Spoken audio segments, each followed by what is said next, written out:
And we're good. We're back. We're back. What? Took a while again or no? No, I think it was a week. Yeah. Roughly a week and a half. I mean, someone has to be a coach, I guess. You broke it. What the fuck you do? Did you unscrew it too hard? I think I did. Yeah, come on, man. Oh shoot! Breaking shit over here. I don't know what just happened. Well, we can edit that in post. Get it together. I don't know. Get it together. Yeah, somebody has to coach. That's me. Why? I mean, What do you mean why? Just give them iPads and be like, here, do this. Just put an iPad there and be like. You want to know the funny thing though about They probably would listen to the iPad more than you. Do you know what's funny is my players were like talking about, well, my iPad was doing this the other day, and I just got an iPad, and I'm like, oh my god, these kids really talking about iPads right now? I couldn't believe it. I'm like, the generation that's growing into, it's like they were literally saying stuff about their iPads. I'm like, wow. Oh. iPads. But yeah, what, a week and a half maybe? So we're fine. So I'm just giving you shit because, yeah. Oh, I just know. giving you shit. I know. But, sorry. But, since we're a little bit later than most people that cover soccer and do soccer, Yeah. but today's special. It is. So far, this couple last days have been special. Interesting. I'm happy. I'm excited because it's all about my boy. Shut up. It's all been about my boy. Oh God. Come on, come on. Oh, I mean, I knew he wasn't gonna go to City. When everyone was saying with City, I was like, yeah, I mean, they talked about it, but I honestly think it was like, let's see what happens kind of deal. And if they get it, they get it. Like I think honestly, if City weren't to get him, I think it was anybody's. It was anybody's to grab. Like it was up in the air for anyone. Because honestly, like I'm sure we as United, as mentioned in past years, that they always want Ronaldo to finish his career there, and they've always asked him that. And I think you brought it up like briefly one time years ago, but I think it was never in the cards to say we need to go after him. For like PSG, an example, I think theirs was always like, as soon as Messi's rumored that when he said he didn't want to be there anymore, PSG was like first in line to say, okay, we're gonna try to go. Well, they were one of the front runners, I guess you could say, in the beginning, very early stages. And then when he stood and there, whatever, then it kind of just faded away. So all roads were pointing towards PSG. I mean, for a brief moment, it was City, but it just seemed more likely that it was going to be PSG in that situation. And in this one, it was never like, okay, this all happened really so fast. This happened like literally because, I mean, he played his game with them the first league game. They tied, right? 2-2. And then he got that goal taken away from him.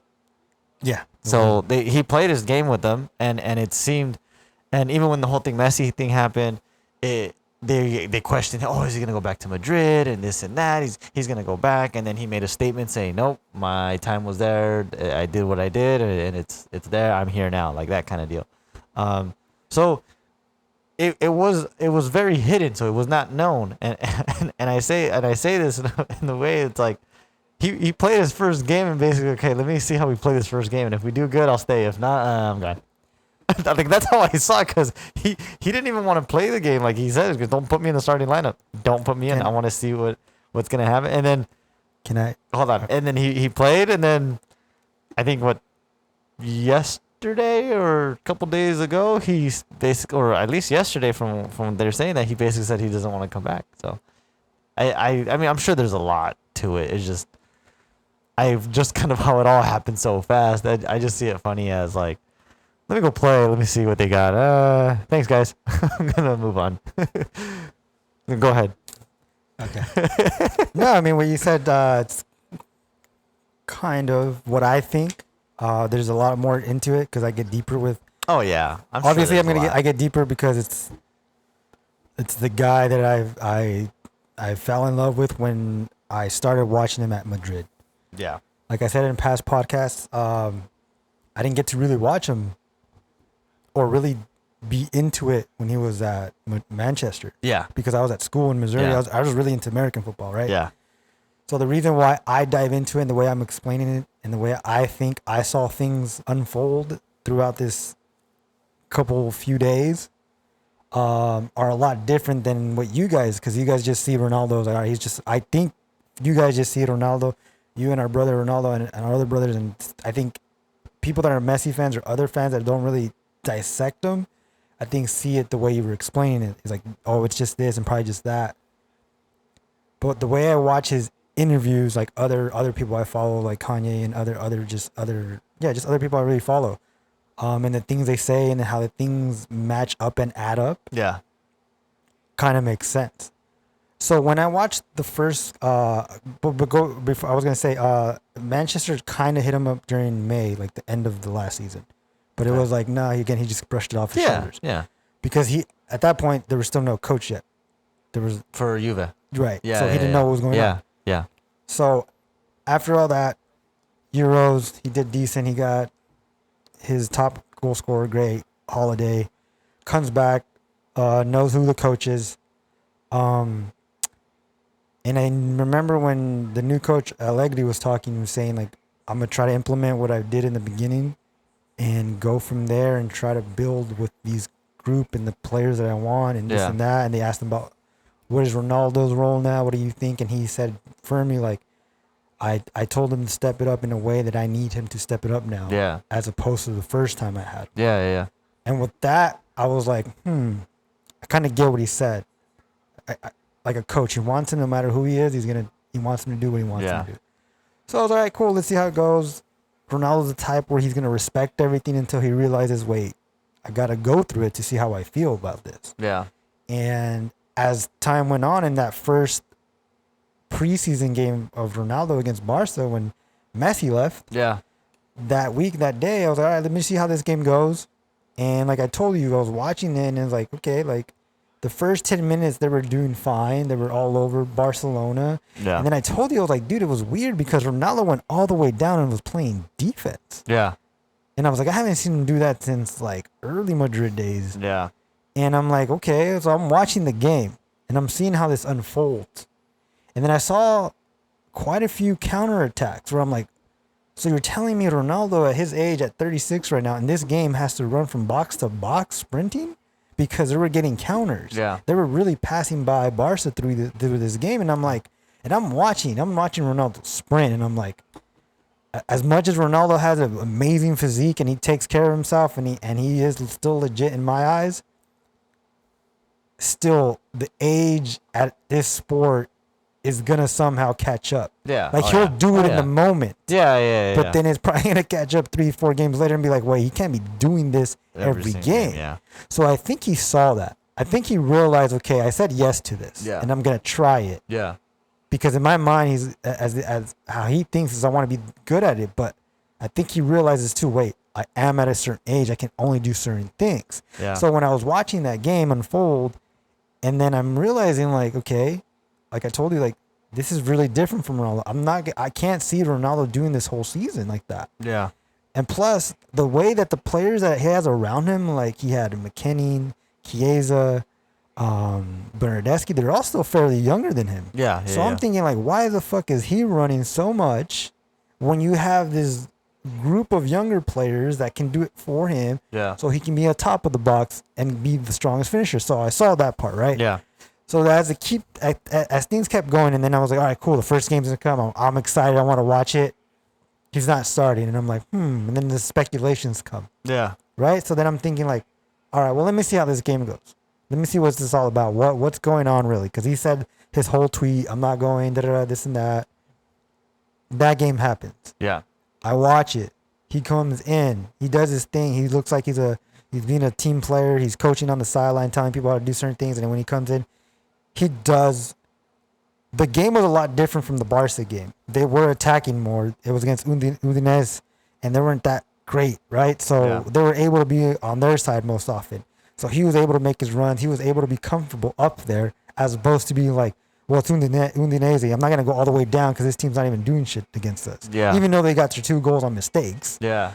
And I was like, okay. So when he comes in, he did his thing. So I think he realized when he's playing against teams like that, and I know I said yes, and as a Cristiano probably said yes, I'm gonna do what coaches said, but I don't think I can do it this way in the manner that we did it when I first came here. You know, everything was like they said, like everything around Juventus were saying they were trying to build around him. But I think it's being really firm that he realized, well, that's out the window. If you want to stay here, this is how we're going to play. Yeah. And like how all coaches should be like, no matter who you are, Messi, Neymar, this is how I want these things now. Yeah. So we love you. We want you here. But if you can't do the things that I want, it's going to kill your game, right? Yeah. You're basically putting the guys to almost set up for failure. Yeah. And that's what he doesn't want. He doesn't want to fail on purpose. He doesn't Yeah. want to be set up for failure. Yeah. So as I was watching that, I was like, okay, it's making sense why he doesn't want to be here. Yeah. And then there was talks about other players leaving. Weston McKennie didn't even play much, and you know how he did. Yeah. And I was surprised. And they didn't even start Chiesa in that game either. For the first, yeah. And I'm like, what? Like, so again, it's once this coach came in, I think he's more of a defensive mindset. Yeah.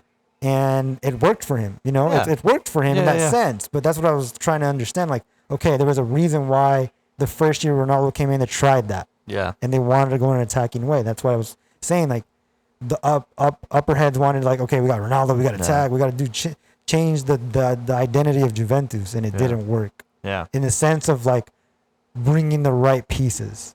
Now Ronaldo, he did what he can. In my opinion, he did everything he could for this league.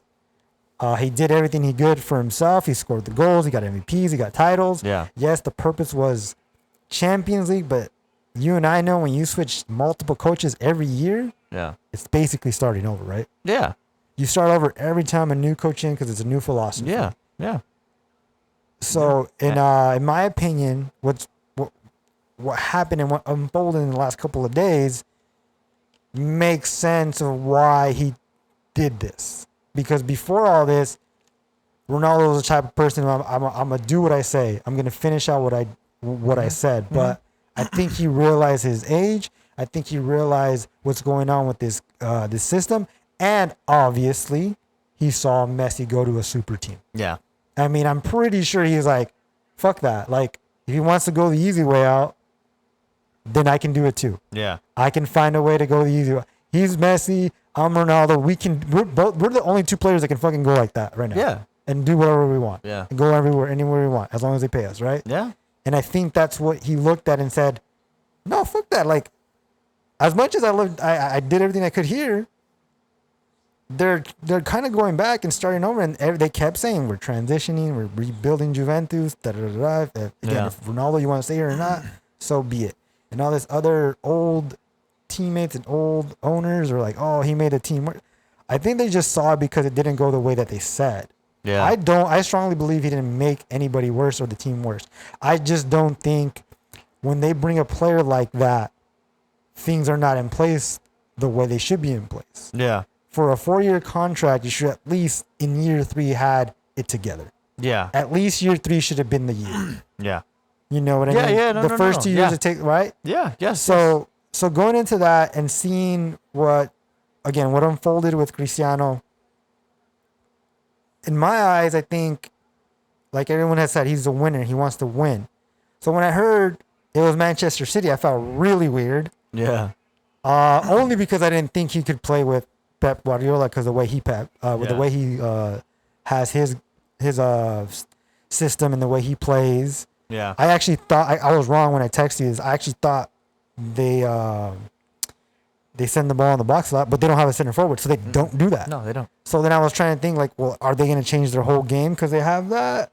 Because if Cristiano came in, I was trying to think if it was going to change. It would be. I don't think it would change. I think it would just be added to, because I'm sure he's still going to keep to what he's doing. But now adding a player to whatever style, whatever caliber that they are, they just add to that. So even if it was Ronaldo or Harry Kane is more ball in my feet. I'm going to turn and shoot and make runs in. Cristiano's a little bit more versatile, where he can get in the air, obviously, and go in first. I'm not saying Harry Kane can or can't, He can do it, but I don't think he's as much of a threat than if Ronaldo's in the air. You know, like I think Ronaldo in the air is more threatening than Kane in the air. Like that's, but you know, and then Kane on top of the box turning and shooting. I think I wouldn't say is more threatening than Cristiano, but it's more common in Kane's game than it was in Ronaldo's game type of deal. So And as I keep talking about my boy again, understand when I say he goes, I go. I don't care for the team. oh no, I know that. I'm gonna root for the team. So if people are like, "What the fuck's wrong with this guy?" He keeps going because my Ronaldo. He's like, "Dude, you're a bandwagon." Sure, but I'm rooting for Ronaldo. But I think everybody. You know what's funny is I'm ready to go on my Instagram and saying, where the hell did all these Man United and Cristiano Ronaldo fans come from? Because I see like before like when Ronaldo was at Juve, like I hardly saw anybody say anything about Ronaldo. And I know why. And I think because it's just I don't know, but I would think it's just because know. it's Juve or whatever. But the moment this happened, like out of the goddamn woodworks, everybody just started popping out and saying, "Oh yeah, Ronaldo's going here." Like, hold on, screw you guys. I've been a United fan since this guy was since the moment he was there. I was Before a fan. he was there. Before he was there, I was a fan. Yeah. And when he came in, I knew there was something special about this guy. Yeah. I saw him and I said, "Man, this guy is gonna be something else." Yeah. And sure enough, he was. And I was a big fan of him when he was coming up and everything and the way he played. I loved everything about him. And it was the way everybody felt about Messi leaving Barca is the way I felt about Ronaldo when he left United, because he was still young enough to really do more and do a lot. And I wouldn't say it's the normality, I guess you could say, of United, but it is common in the sense to say like they're players that really come up and start to peak and get to not to the tipping point, but really get like towards that. Yeah, they move on. It's happened. It happened to Beckham. It happened to Cristiano. It's happened to many players that have been there before. And it's like don't get me wrong, I get it. They don't want to stay for whatever reason. Obviously they have their dreams of where they want to go and whatnot. So it happens. So yeah, that's how I felt. I mean, it wasn't as, I guess you could say, it was a big deal then, but I don't think it was as big of a deal as it was that they made it treat towards Messi, because in the sense Messi basically was there since as a kid. Ronaldo got there like maybe a year or two into his like professional career because he was at Sporting in Portugal. Yeah, he got there at 18, right? Yeah, so like about a year into his, I guess you could say, his professional career. So, but even then he came in there and he just seemed like he was just one of the ones always for the team and all that. So yeah, when he left, yeah, it sucked. But I was never a person to say I'll root for him, I'll be happy for him, and I like him still. But I'm not gonna be a massive fan of him because my team is United, and I will love that team till I die. And I am a Barca fan as well, and I will love that team till I die as well. But I think I became more of a Barca fan. I was a United fan as a player and as a love of the team, and I became a Barca fan as a coach in terms of what they were capable to do and what they built in terms of the style of play and things like that. So yeah, that's just how. That's why I said, like, it's just crazy to see all these people out of nowhere. I've seen so many posts and many things about Ronaldo now with United, and people bringing up all the old videos. I was like, screw you guys. None of you guys watched that, okay? I know none of you guys watched it because I watched all of those games live. I mean, I kind of understand why, because realistically, I mean, we know that Manchester United is one of the top 3 best clubs in football in the world. In the world. Yeah. So there's gonna be people out there that have gone into that after Ronaldo. Mm-hmm. And they're one of the richest. They're one of the top. They're one of the, like, just top 3. Yeah. But the fact that in the past year so long that you guys haven't won big titles, that's why I think some of these current people that pop out are like, maybe just was like, well, fuck, I think we got something that we can actually do. Obviously they're gonna be like, But again, with me, it's like, if he fucking goes to the MLS, I'm gonna fucking root for whatever MLS team is. I'm gonna get the, you know what I mean? Like, I was, as if anybody was watching my Instagram, I was literally about to buy. I saved it. City jersey. Yeah. I was literally waiting for the fucking thing. I was about to hit send once it was confirmed, so I can get my fucking City shirt. And it's funny because this morning, when today was when he decided to move back to United, I was like, oh shit. I guess, sorry guys, I'm not gonna wear a City jersey. I guess I'm gonna be a United fan. And I told you, I was like, hey, I guess we're buddies now. God. Oh, you know, no. Like I even told Ronaldo, hey, we're gonna be friends. We're gonna hug it out. I even told him, I was like, dude, I'm actually gonna see you probably do his celebration, the Soo. And he was like, fuck. I was like, yeah, man, you were talking shit about him the other day, right?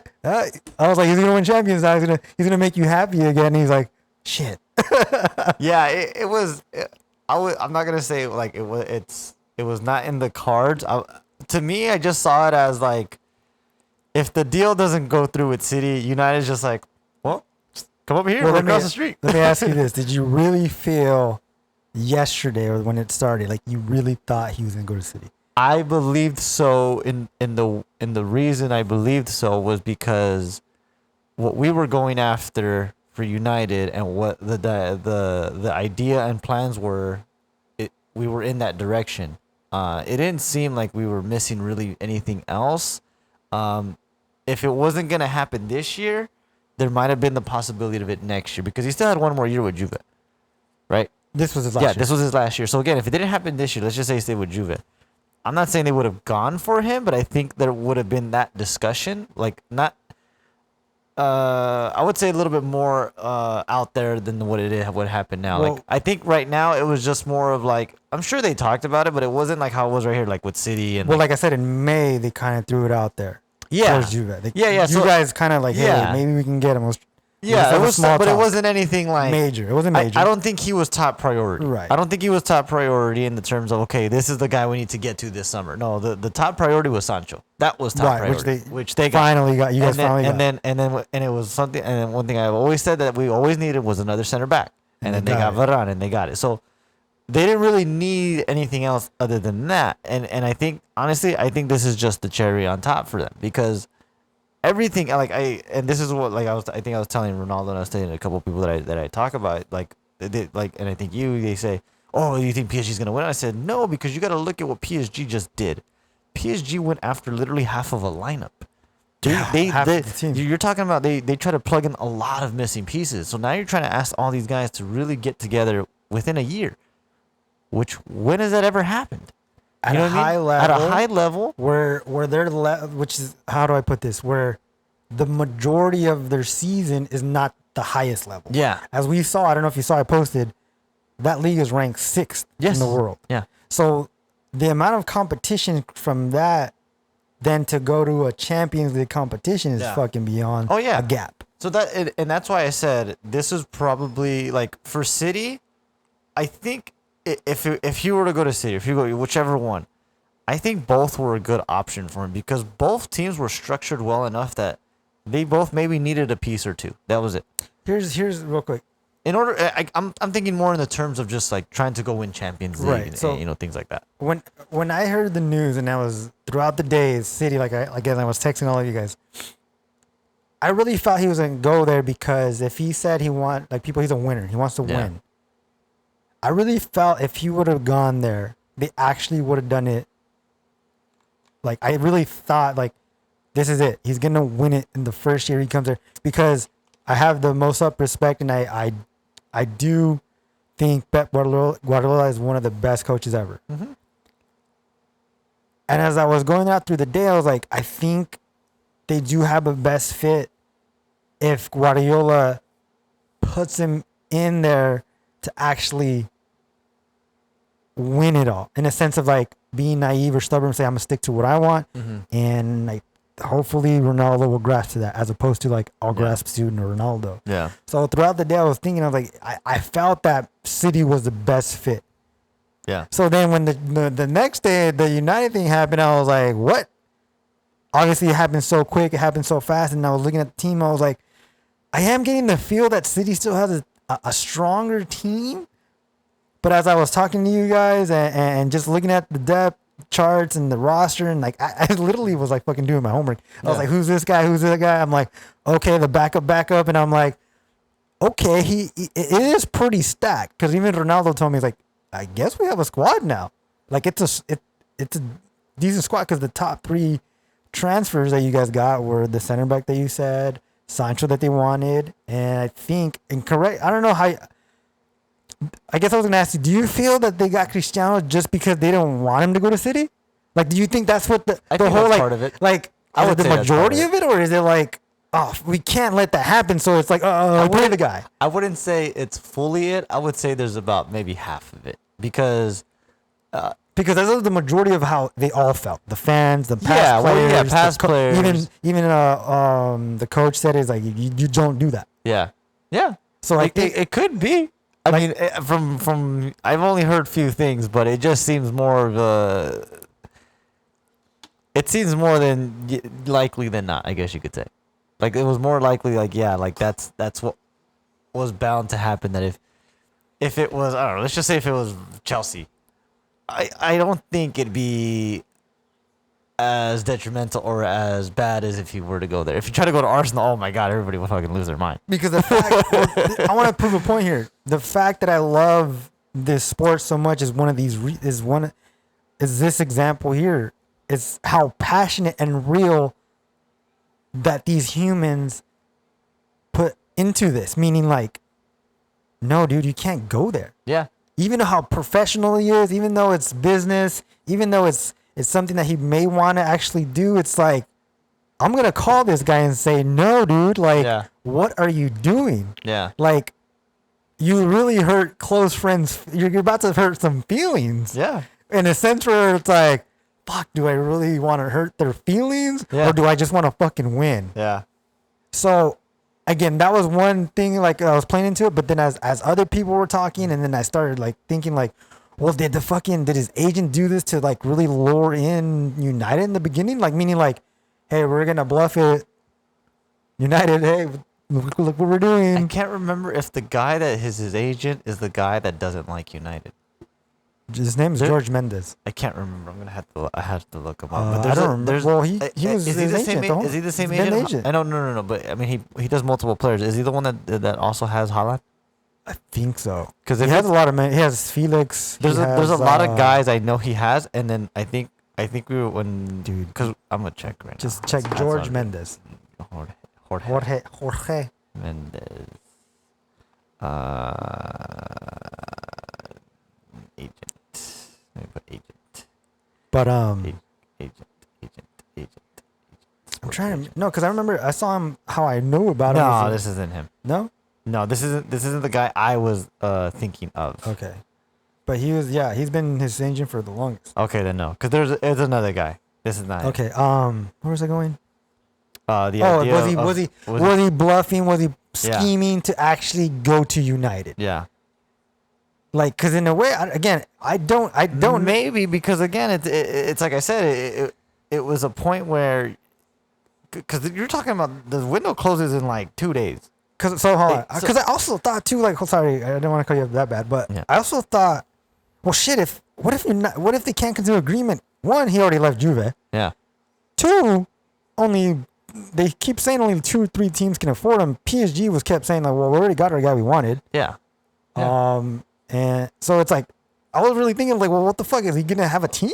That's I what I went was like thinking. I literally for like an hour I was thinking like that day when City thing was happening I was like, what if like it's not that they don't want him, it's like, well, they can't fucking afford him. Yeah. And I was like, well, shit, like who's really gonna grab him? So then the whole United thing happened. I was like thinking, like I said, like was it kind of planned like to hey It could have been because I think it was more of like that's why I said it wasn't he wasn't in their card, so it's like, and I don't think anybody expected this because like I said, it happened so fast. He Yeah. played his game. He had that little controversy. Oh, I don't want to start, and then he played, and then it just everything was just like okay, he played, and that was it. And literally then day by day. and yeah, literally day by day, and then just out of nowhere, it just comes to say, and they're like, oh, he doesn't want to play anymore, doesn't want to be with them, and then the first front runners were City, as far as they said, and that they No, you're missing something. They said the people that were announcing all this, they were saying that Ronaldo wanted to reach to City. Oh, okay. So that's why this whole everybody and when The part that I missed was City. when he reached out to City. right. So when they saw firstly, oh shit, he's not starting. Yeah.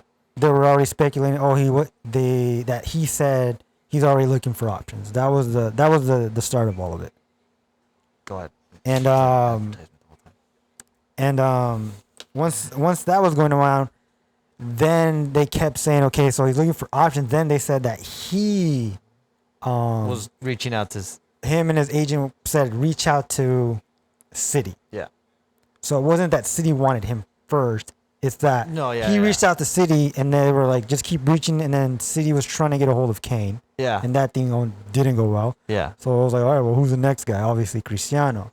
Well, So that's how kind of yeah. he was reaching Yeah, out. well, I think like I said, it's fine that he reached out. I'm saying I think it just happened to just because again it happened so fast. So again, I don't think he was as soon as he came available, it was just like, oh man, we got to get on it, you know. So I'm sure, like I said, yeah, he reached out, and I'm sure then okay, yeah, we got to get on because they couldn't get the Kane thing, and all that happened, and yeah, like I said, with the United thing, I think if it was anybody else.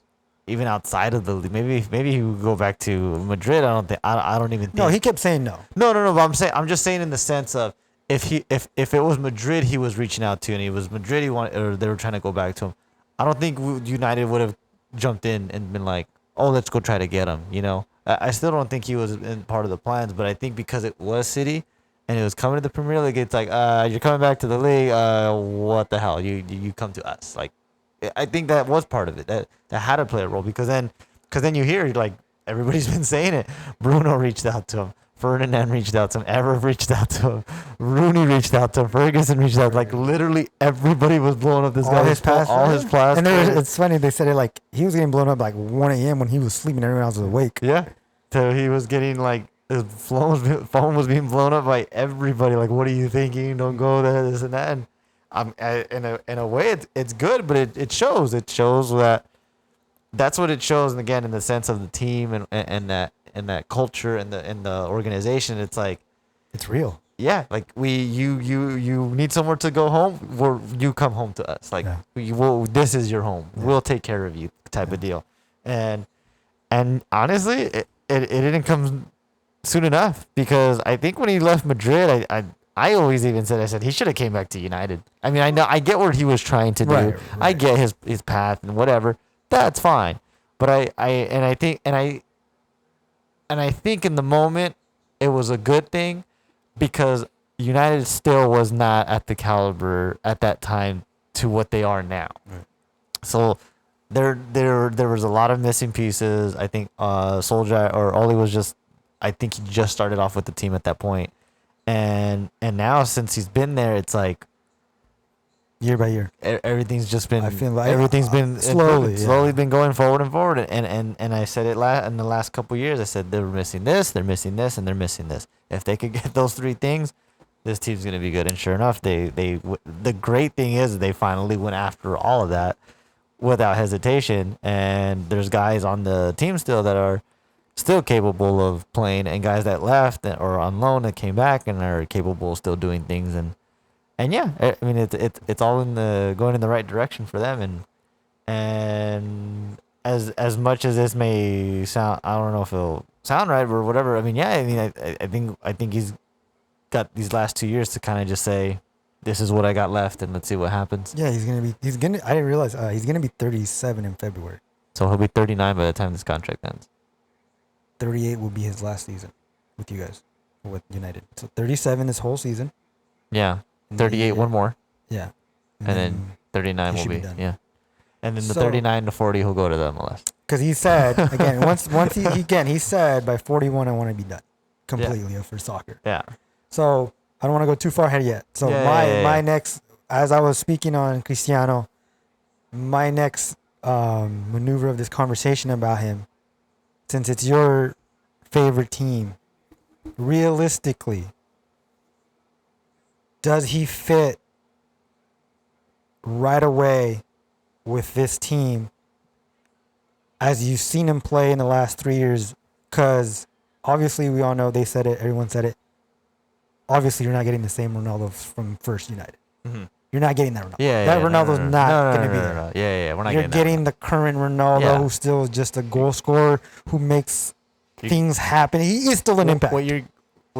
So my question to you, because you're more tactical with the United team, and as you see like what you finally got, like you said, those pieces, do you feel that this is an actual caliber contender for champions now with Cristiano? Oh yeah.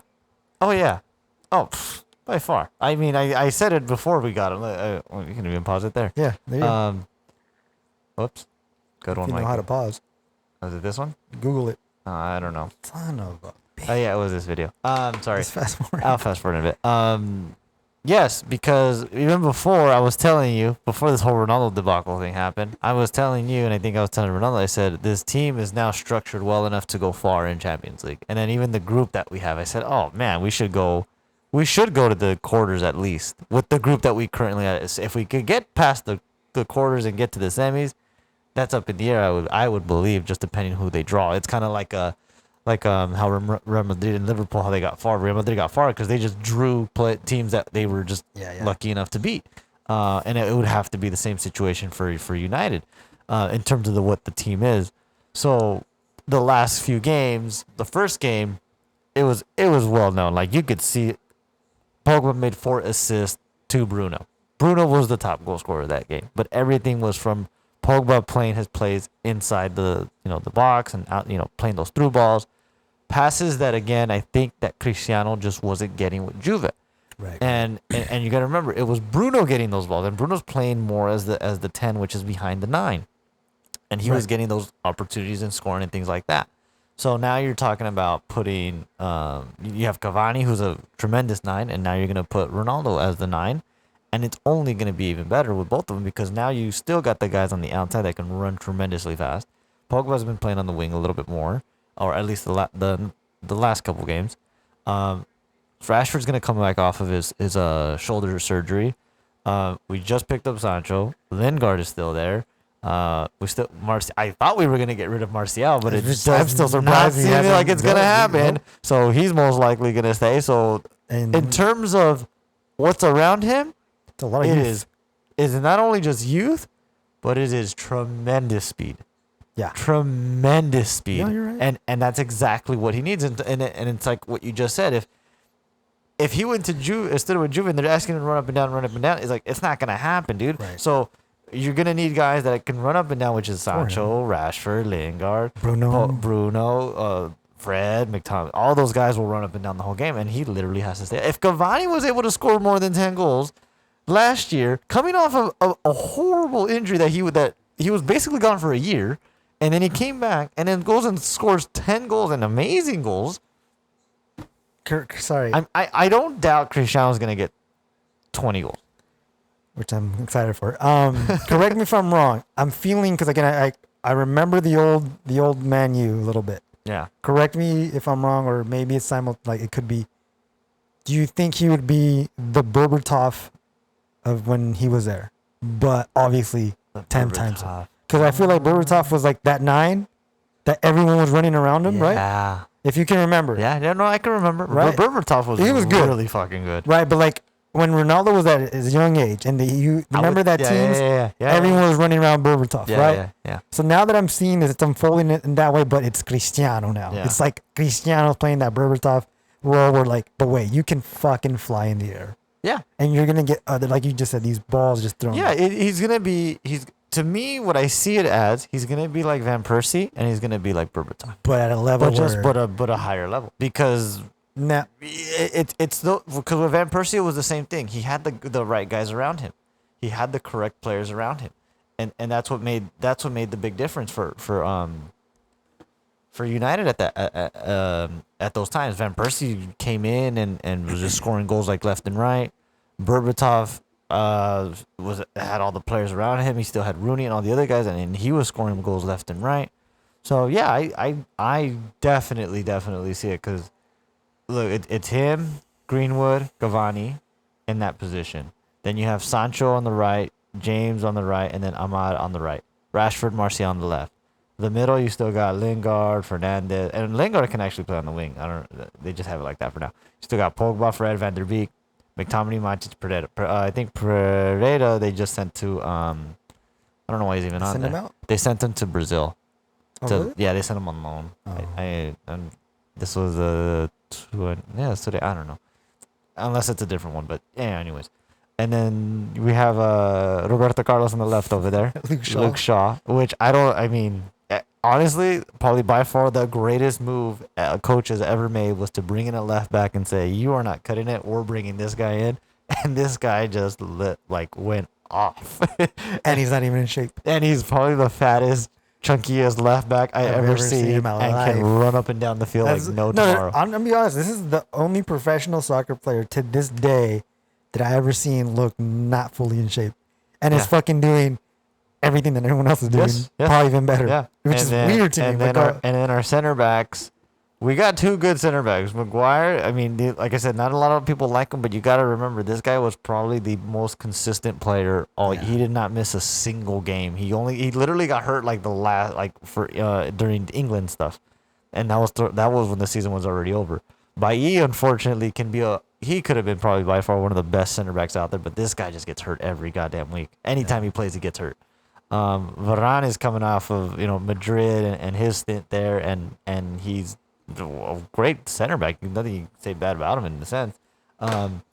Lindelof, he's good, but I think he needed that push because all of a sudden when they knew Varane came in, he started to play Yeah. well. He made the assist Tell and me that. doing all this crazy stuff. So it's good that he had him there. And in the right back, we got Wan-Bissaka, is probably one of the better right backs right now. In I wouldn't say in the world or anything like that, but I think he's just one of those well-rounded ones on the right back. And then we got Dalot, who was actually at AC Milan for an entire year, and he's Portuguese. and he's Portuguese. So, and then our goalkeeper, we have De Gea and Henderson. De Gea is, I think, getting towards the end, but Henderson is a tremendous goalkeeper. So But- there's really not many holes. Well, I guess you was could going to say. ask the follow-up. Yeah, Is there a weakness? Hold on. Let me rephrase this in a sense.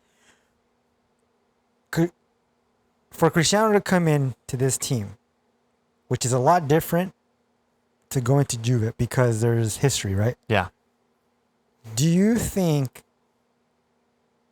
will it be similar to Juve or will it be a lot different, better? Meaning, like, people kept saying that when he came into Juve, the players were just going off of him and not playing their own game. Meaning, like, for lack of better terms, people were saying that he made the team worse. But him Yeah, I get what himself you're was saying. doing his stats and balling, Yeah, right? yeah. Do you think that is at all here? No. Okay. No, and I'll tell you why. Because I think with Juve, when he got there, there was a lot more missing pieces than just him coming in. De Ligt came in and was just dismal. Like, it was just unfortunate. He got injured a lot, and Yeah. he came off of a tremendous season where everybody wanted him, and I think Juve was not the move for him. I don't think it was the move for him because, not saying it would have happened at any other team, but I just don't think that was the system and the way he plays and what they want, what he was known for. Okay. And it just didn't work out for him there. There was so many missing pieces on that group. The middle was just nothing. The main one was the middle. The middle, there in my was opinion, nothing there for Juve at that time when he went in.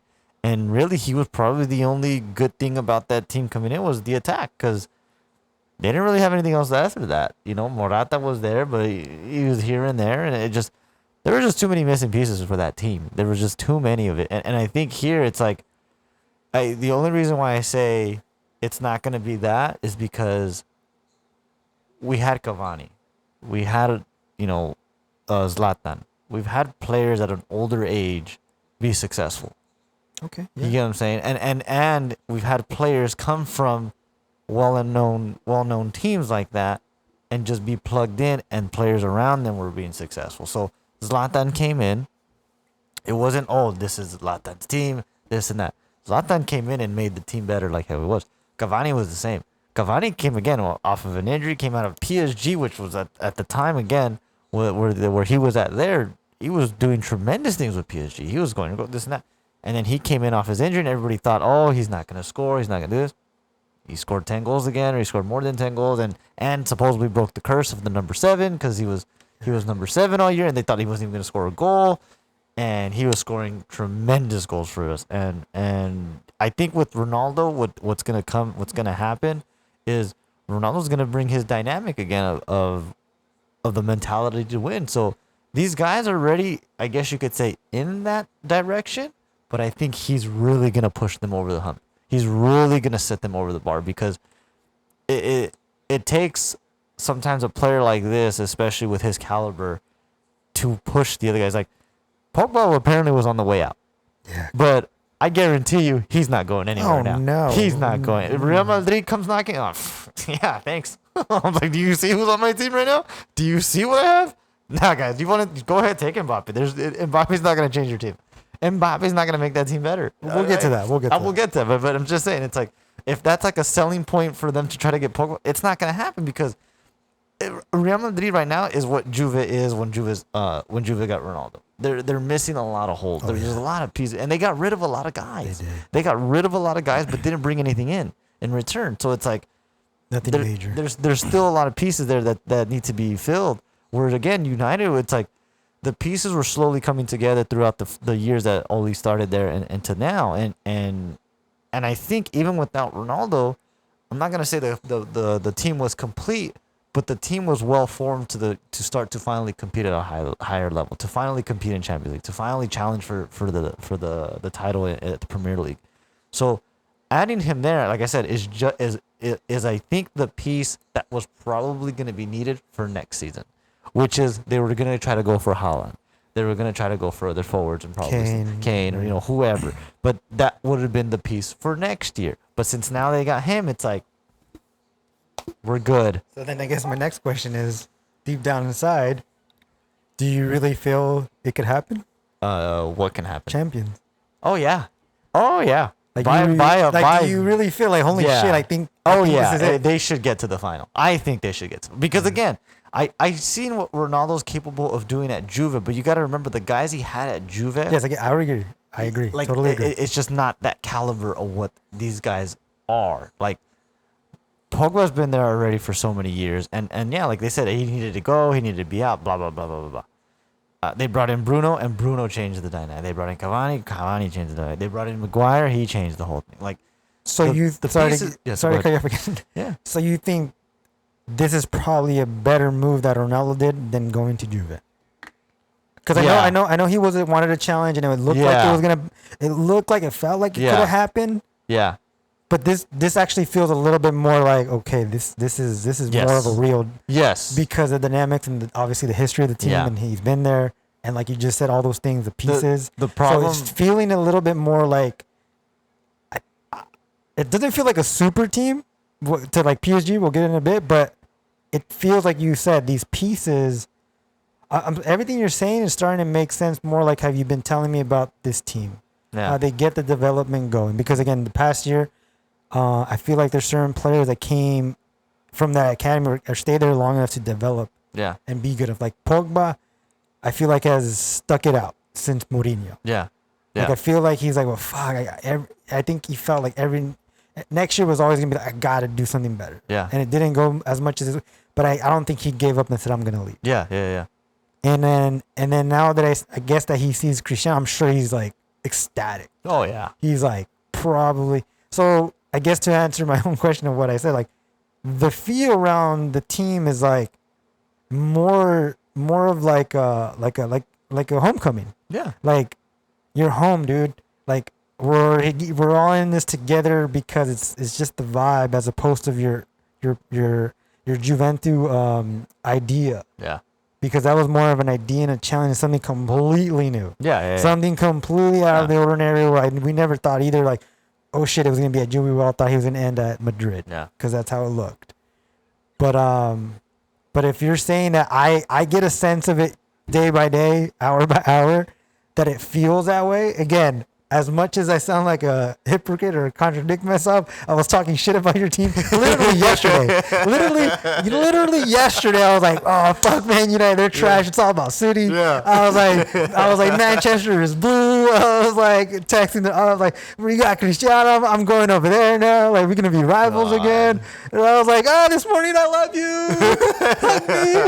Like, hug me." I just saw somebody not too long ago earlier today post a meme. There's a TikTok meme. Yeah, it was a little dude. Yeah, it's a dude like he's going. Oh, he's rubbish. I hate him. This and that. Oh, wait, what? He's going. United? Oh, we love him. We love him. Cristiano. I was like, literally, that was fucking me. That was me with you guys, right? Yeah. And it was the funniest thing because like I'm thinking to myself, it's like this. just randomly, but like the power of Ronaldo and the way he just did it literally in the past 48 hours is fucking insane. Because Yeah. people were talking about, well, how is City fans actually going to receive him? Yeah. And they were saying, well, fuck, he's one of the greatest. Yeah. We have to just bring him in with open arms in some way. Yeah. And then you guys were just like, because I was thinking about you guys, like, well, wait, United fans are fucking going to literally hit him as if he was like LeBron when LeBron left, and like only they're going to fucking disavow. And then like it fucking blew up. Yeah. You know what I mean? So It would've I think happened. all that, the way it went and it orchestrated, I think really built up the energy and the atmosphere and the vibe of United believing it could actually go this far. Oh yeah. Oh yeah. And I'm not sure. I'll be honest. I don't care if they don't win league, No, yeah. I don't. but it's possible No, it is possible. because the way league is in the English I don't Premier think- is I don't- fucking crazy. I don't think the league is gonna be. Because hold on, at this Go ahead. point, with Ronaldo in the league, again, as much as a hypocrite I am, I was going for Chelsea for a whole year. I was thinking before Cristiano, I was like, we were saying, I think Chelsea's gonna take league. Yeah. But now that he's in there, and the way we're talking about this team United, I have no team that can win it. As much as I love Ronaldo and say like, oh, he's gonna do it. Yeah. The fact that how I see the Premier League, it's literally, it could be one of those moments where like the last time where it was last second, this game is going on and that game has to happen for them Yeah. to. Yeah. I think that might happen. I think. I think it's gonna probably come I down to think- 2 or 3 teams at the end. I think that was gonna happen without Ronaldo there. That's how I saw it. But with him there, You really think I'll go? I- We'll take it. because you're talking about a guy who's gonna. Which he's my boy. I get it. I don't. But I have to don't- respect the other teams. No. I respect the team, but you're talking about a guy who could probably easily put in For sure, 20 goals. For sure. Then you got Cavani, who's coming off a great year, you know, off of an injury, and I want to say like a best year, but the expectation, I guess you could say, or I wouldn't even say expectation. I guess he did better than what most probably assumed he would have done. I thought that. So he's on a stride, which is good. So you're talking about now 2 guys that are veteran players that know how to find the goal. They're gonna be like when they had Tevez, Rooney, him, and I think there was another. I don't remember. No, Berbatov was Berbatov there. No, Berbatov wasn't there yet. But Cavani and Cristiano alone, I want to say, are easily gonna put maybe 40 goals, maybe 30, just themselves. As you keep talking now, as I see it, this is a way better team and a way better opportunity than he obviously, as I said earlier, than Juventus. Oh yeah. Morata wasn't as good as Cavani. No. We know how Morata is. Yeah. The pass, they had Matuidi, Mandzukic when we they- first got there. They had Matuidi. They had Higuain. No, I'm just talking about front. On the front. They had Higuain, Mandzukic, Morata, and I felt. I don't think Cavani's gonna be like this, but I felt like they were like, well, fuck, Cristiano's here. Mm-hmm. Like, we just got it. And the way Higuain was playing at the end of his career, at the end of the Juve path, he hated it. Yeah. I feel like every time I saw something, I was like, damn, look at Cavani's reaction. He really is upset. Yeah. He's like, oh, fuck, it's all Cristiano. I have to give it to him. Like, Yeah. and I don't think in this sense it's gonna happen because Juventus had a lot of older players closer to Cristiano's age. United has a lot of younger players that are like ecstatic to play with this guy because they know, like, hey, I think this is his last ride. Yeah. And we gotta fucking try to do what yeah. we can. And they're ecstatic. And even if it goes whatever way, I'm still gonna enjoy my younger years at United and develop. So I don't know where I was going with this, but I was just trying to think that. No, No. I was going with this. The more and more you talk about it, the more and more I feel as confident as you, from a Cristiano fan perspective, that it's starting to feel that they can win both. But the thing is, Juventus really got him for champions and they put it out there like that.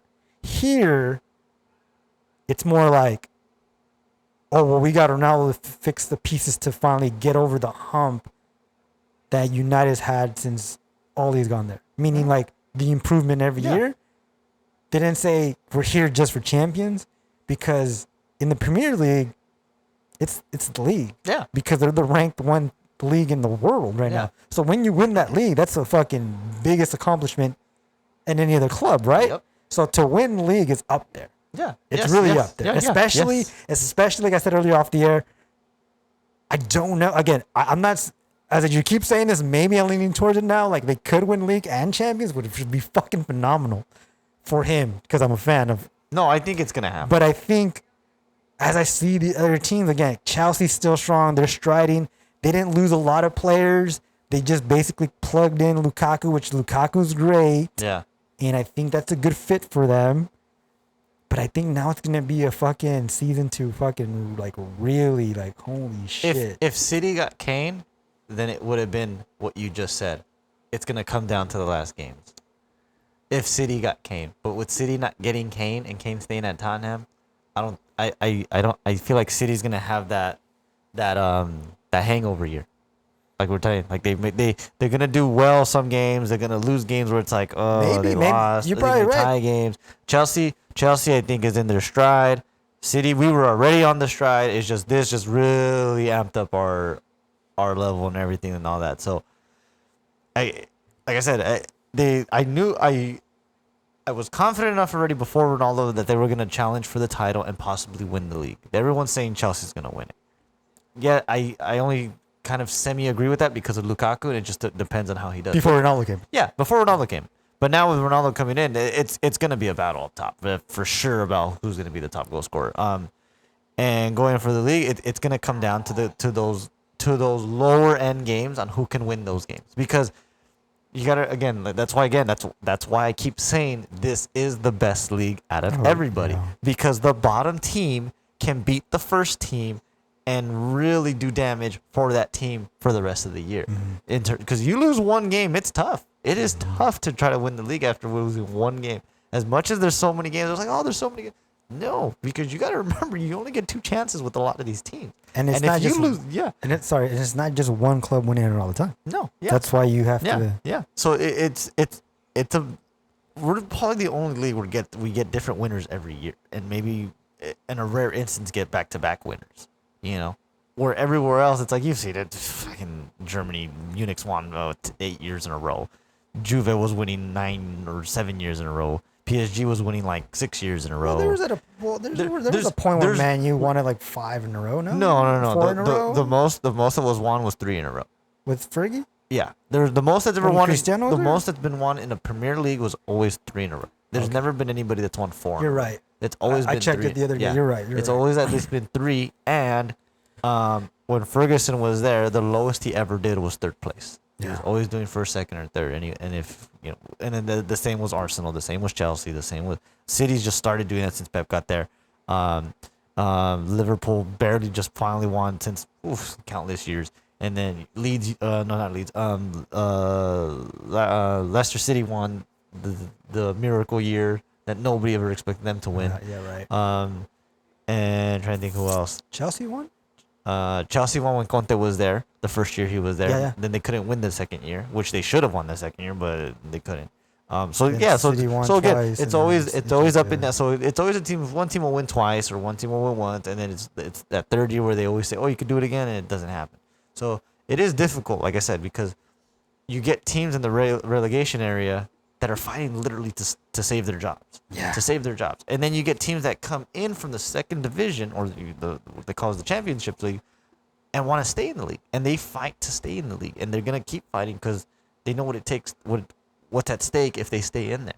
So like Leeds United, they fought to stay in last year, and sure enough, yeah, that's why I said it's one of the best leagues again, because again every year you're either getting a new team or you're getting, and on top of that you also get different teams fighting for Champions League. So I think this last season the Italian league and probably the Spain league were the most, I guess you could say, exciting towards the 3rd and 4th team that goes into Champions League on who to get that spot.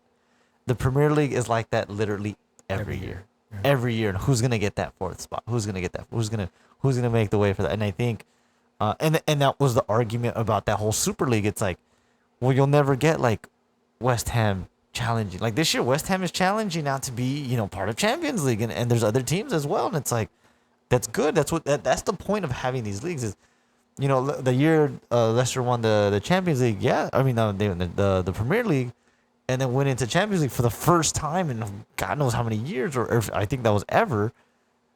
They got into Champions League. Yeah, they didn't do all that great, but it's like you will never get to see something like that. That was like history right there in the making. To be able to see a team that not everybody's anticipating to see be in Champions League, and that's why even with some of the other Champions League teams, like there's a team called FC Sheriff. Yeah, and it has a star, like a sheriff star. Like a yeah. sheriff star, Who which the is fuck? like, who is this team? But they're there. That's probably the first time ever. Like, it's exciting to see those things, and that's why I love the Premier League so much, because it's like any weekend you don't know. You think, like, for example, perfect example. City goes and loses to Tottenham, and then next week demolish, I think, Norwich 5-0. Yeah, I was like, United goes and demolishes Leeds United 5-1, and then tied 1-1 to Southampton. It's like, so it's like, again, it's any given week. You don't know what's gonna happen. I mean, Brentford, a new team that just came out of the second division, goes and beats Arsenal 2-0. Arsenal's a train wreck, man. And I've already told a buddy of mine that has that. Like, I just go up to someone and say Brentford. It's like it's hard to even bring them back. They're like, right now it looks weird because they're the bottom three. They're terrible. I'm like, they need to fire their coach. They need to get rid of it. Is it the coach or is it like the structure? It's the coaching one, and it's the players they're just bringing in. There's players that they got. I'm like, who's this guy? And I even asked my buddy who's massive Arsenal fan. I said, dude, who did you guys get? Oh, this guy's good. This guy's good. I was like, I think anybody you guys get is good, because you guys need players. Yeah. I was like, you guys aren't really going after top prospect players. Like, the guy that they got, I'm like, never heard of him. He probably played decently well at whatever team he was at, but he's not a guy that should be on the team that's going to really make the impact that they need. So they need impact type players or they just got to keep building from within and be able to structure the players that they have and keep their players, because from what I know is that I know I'm talking about Arsenal here, but they lend out players, because they don't get playing time, whatever, and then they come back and they get better, and then you want to keep those guys now because they got better. So, for example, for us, like, we sent out Pereira, we sent out Lingard, and I think we sent out Musa something, I can't remember his name, but a center back, and I think we got rid of the right back that we had. The goalie too. Once the goalie Henderson came back, and he came, but. See, and the thing is like, we loan those guys out, and if they do well, then we keep them, and it's okay, now here's your chance to do well. We're going to give you an opportunity. If not, then we're going to loan you out again, which kind of happened to Pereira, unfortunately. I think for him, he should have stayed, and we probably should have gotten rid of somebody else for him to stay. But, again, they obviously have their plans, and whatever their dynamic is, it is what it is. But then at the same time, you go and find other pieces to build on top of that. Going to get Maguire, everybody's like, wow, why did they? As much as I didn't like that signing right away, by far the most consistent center back I've ever seen. To play every single game at that level and not get hurt, never come off the field. It's like that right there that's a good signing, because what other center back has done that in the past other than him? Like, in the Premier League, I guess, there's not many. Van Dijk could have been that one, but he got hurt and things like that. But there's other players like that. The Luke Shaw effect, like, Jesus Christ, man, what a great idea to go sign on the left back and then say, you don't cut it, this guy's gonna do it. And Tejas is good. Tejas is a good left back. He's a left back that is what we wanted, which was him to go and attack and try to make those crosses off the wing, and then all of a sudden, Luke Shaw's there. Everybody calls him the Roberto Carlos of the damn team, because all of a sudden he's going in and doing that thing. I didn't know if Tejas was how do you say his last name? Tejas. Tejas. Telles. Yes. Tejas. I didn't know he was Brazilian. Yeah, I think he's Brazilian and he plays Portuguese for Brazil also. His name half Portuguese, I think. Well, I saw him in a Brazil shirt. Oh, yeah, he's Brazilian. So but yeah, that was an amazing thing. And then Wan-Bissaka, we had him already, and I already knew how he was before that, because he was at Crystal Palace and he was very good. So that was a good one there. Not again, some people knew, some people did it, but a lot of the pieces that they were picking up on were pieces that were being effective, that were being very, very effective. Not in that year, but throughout the season, it became known and became well known. Just a couple of guys I would say were like, eh. And the good thing about all of this is that they kept all those guys even throughout the coaching. Martial's been there for a while. The one I think we kind of missed out on that I wish probably could have been better, and I think it was probably too early to bring him on and really put him in was Depay, Memphis Depay, because they brought him in with Van Gaal, and he was expected to be what he is right now, what he's doing, but it just didn't work out, and then they got rid of him, and now he's doing better. Well, I think I'm seeing.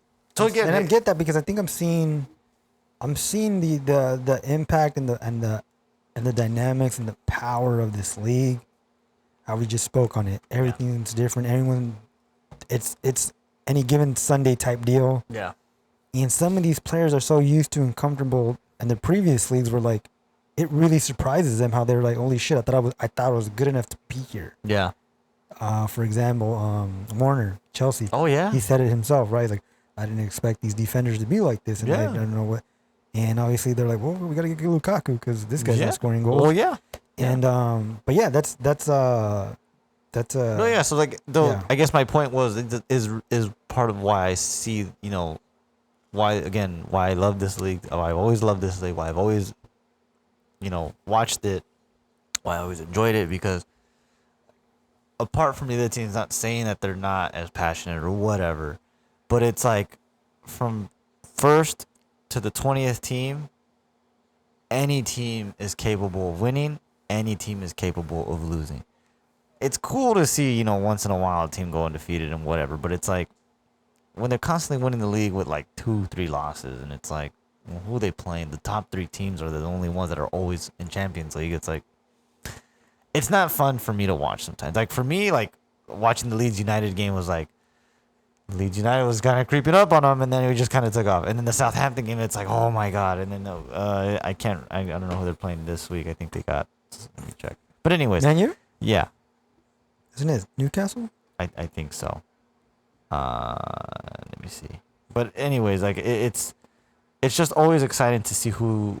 No, they got Wolves. Oh yeah, They can play against Raul Jimenez. So that's on Sunday at 8:30. So let's sorry, but yeah, that's again just to wrap that up. Yeah, like again, that's part of the reason why I enjoy that league, and then why I think again, they were in the right direction since Solskjaer took over, and everybody thought that was a mistake, but it's like no. That's what I was gonna ask. The thing is that he's probably. I think he was the right call and the right fit for the club. Who? Solskjaer. Oh, okay. Van Gaal was good. Mourinho was good, but from what Ferguson had and what he created in that environment, in that culture, Van Gaal, Mourinho, they weren't the kind of guys for that culture, for that environment. They're good coaches. They're great coaches. But I just still think they weren't that for United, because United has it's just one of those, they're just one of those teams that this is what the dynamic and culture is of this team. You come in and try to change all of it. It may not go well, and I don't think it did. And Solskjaer, because he's played there for so many years, he was there I think almost 10, 12 years I think with the team, and went through all of it with them. He played with Ronaldo, so yeah, he had to be there at least 10 years, because he was there in 99 when they won the Champions League, and he was there I think up until 06, maybe 04. I want to say 04. So yeah, he was there for a good amount of time to really know the culture. And then when he ended, he stood and coached. Yeah, he stood and coached. Academy. And then he moved on and went to go coach, elsewhere. But when he came back, he brought back that culture, that environment of what United has always been, and it's how they say it. It's they never say die, which is true, because it went back to the old ways again, where it's like we're tied 1-1 the whole goddamn game, and then they want to fucking score in the last minute, which is what Ferguson did literally every single goddamn game. And it was that was what it was almost, and that was what always brought the excitement and joy out of that team. Was you see it, like they're down, and then you'll see the switch, you'll see the change, and they just go at you 100. And I'm seeing it again, and I'm enjoying it again, because with Van Gaal, with Mourinho, it was cool, it was all right, it was nice. But it wasn't as entertaining. It wasn't as exciting, because it's like they weren't really winning much. They won. I think the best thing they won out of all those times with within those two was the Europa League, and Yeah. they didn't really get to challenge much for the league, and they were always fighting to try to stay on Champions League, and it wasn't happening. But with Solskjaer, it's been different, and I think he was the right fit. As much as people didn't agree with it in the beginning, I think he was the right fit because he's a guy that's been there. He's a guy that understands what's expected from there. And I'm happy that they allowed him to fall in terms of, making the mistakes and losing certain games to allowing him to really build it, which is what should have been done. But I still don't think Van Gaal and Mourinho were the guys that were going to be the guys to really bring them back towards Champions League and build, the teams, even if they try to bring in their style. Because I just still think there is a certain way of them playing. It's like with Guardiola at City, there was never a style at City. There was never really a culture or environment at City. He started it there. He's brought their environment. So whoever takes over that, it's like you kind of have to stick with that. It's kind of like what happened when he left at Barca. When he left Barca, Tito was there, and he was on the right track, but unfortunately he got ill and he passed away. And then with well, geez, thanks. Is it gone? Yeah. Okay.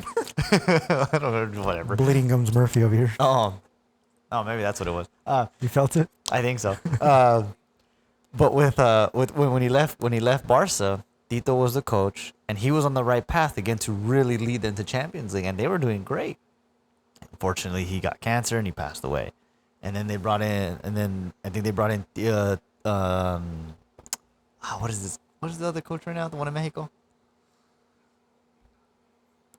Tata. Then they brought in Tata, and he only did 1 year there. And then Man U? no. I'm talking about Barca. Oh yeah, sorry. I'm talking about Barca, about Pep. About the culture he brought at Barca, and then when he left, and then keeping that culture. Yes. Tito was the guy that succeeded him, but he passed away, and then they brought Tata, and then he only did 1 year, and then they brought Luis Enrique, Right. which again he played there. He's played with Mourinho. He was in the academy system also, so that's why he was successful too, because he had all those guys and he was able to win Champions League. And then once he left, and they brought up this like new people, you saw it.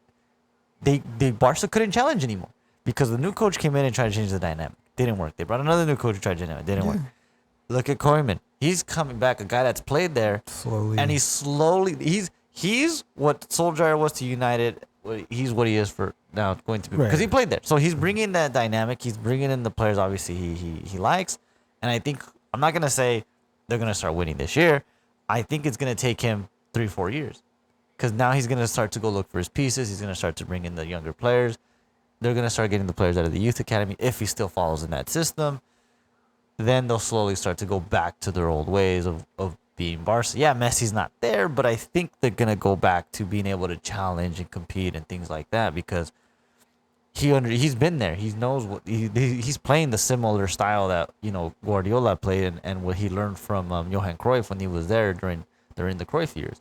So it's no different. It's just now he's got to build his team the way he's going to build. And I think they're going to eventually be like how United was where, okay, they struggled the last 2-3 years with 2 different coaches and they didn't do well.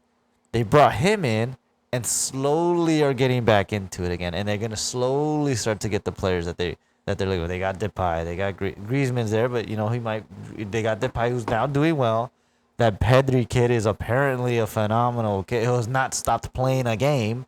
The back line there eventually will start moving pieces around. So it's there. You're starting to see the same thing there with Barca, and I think that's what happens. And I think Juve is trying to do the same thing.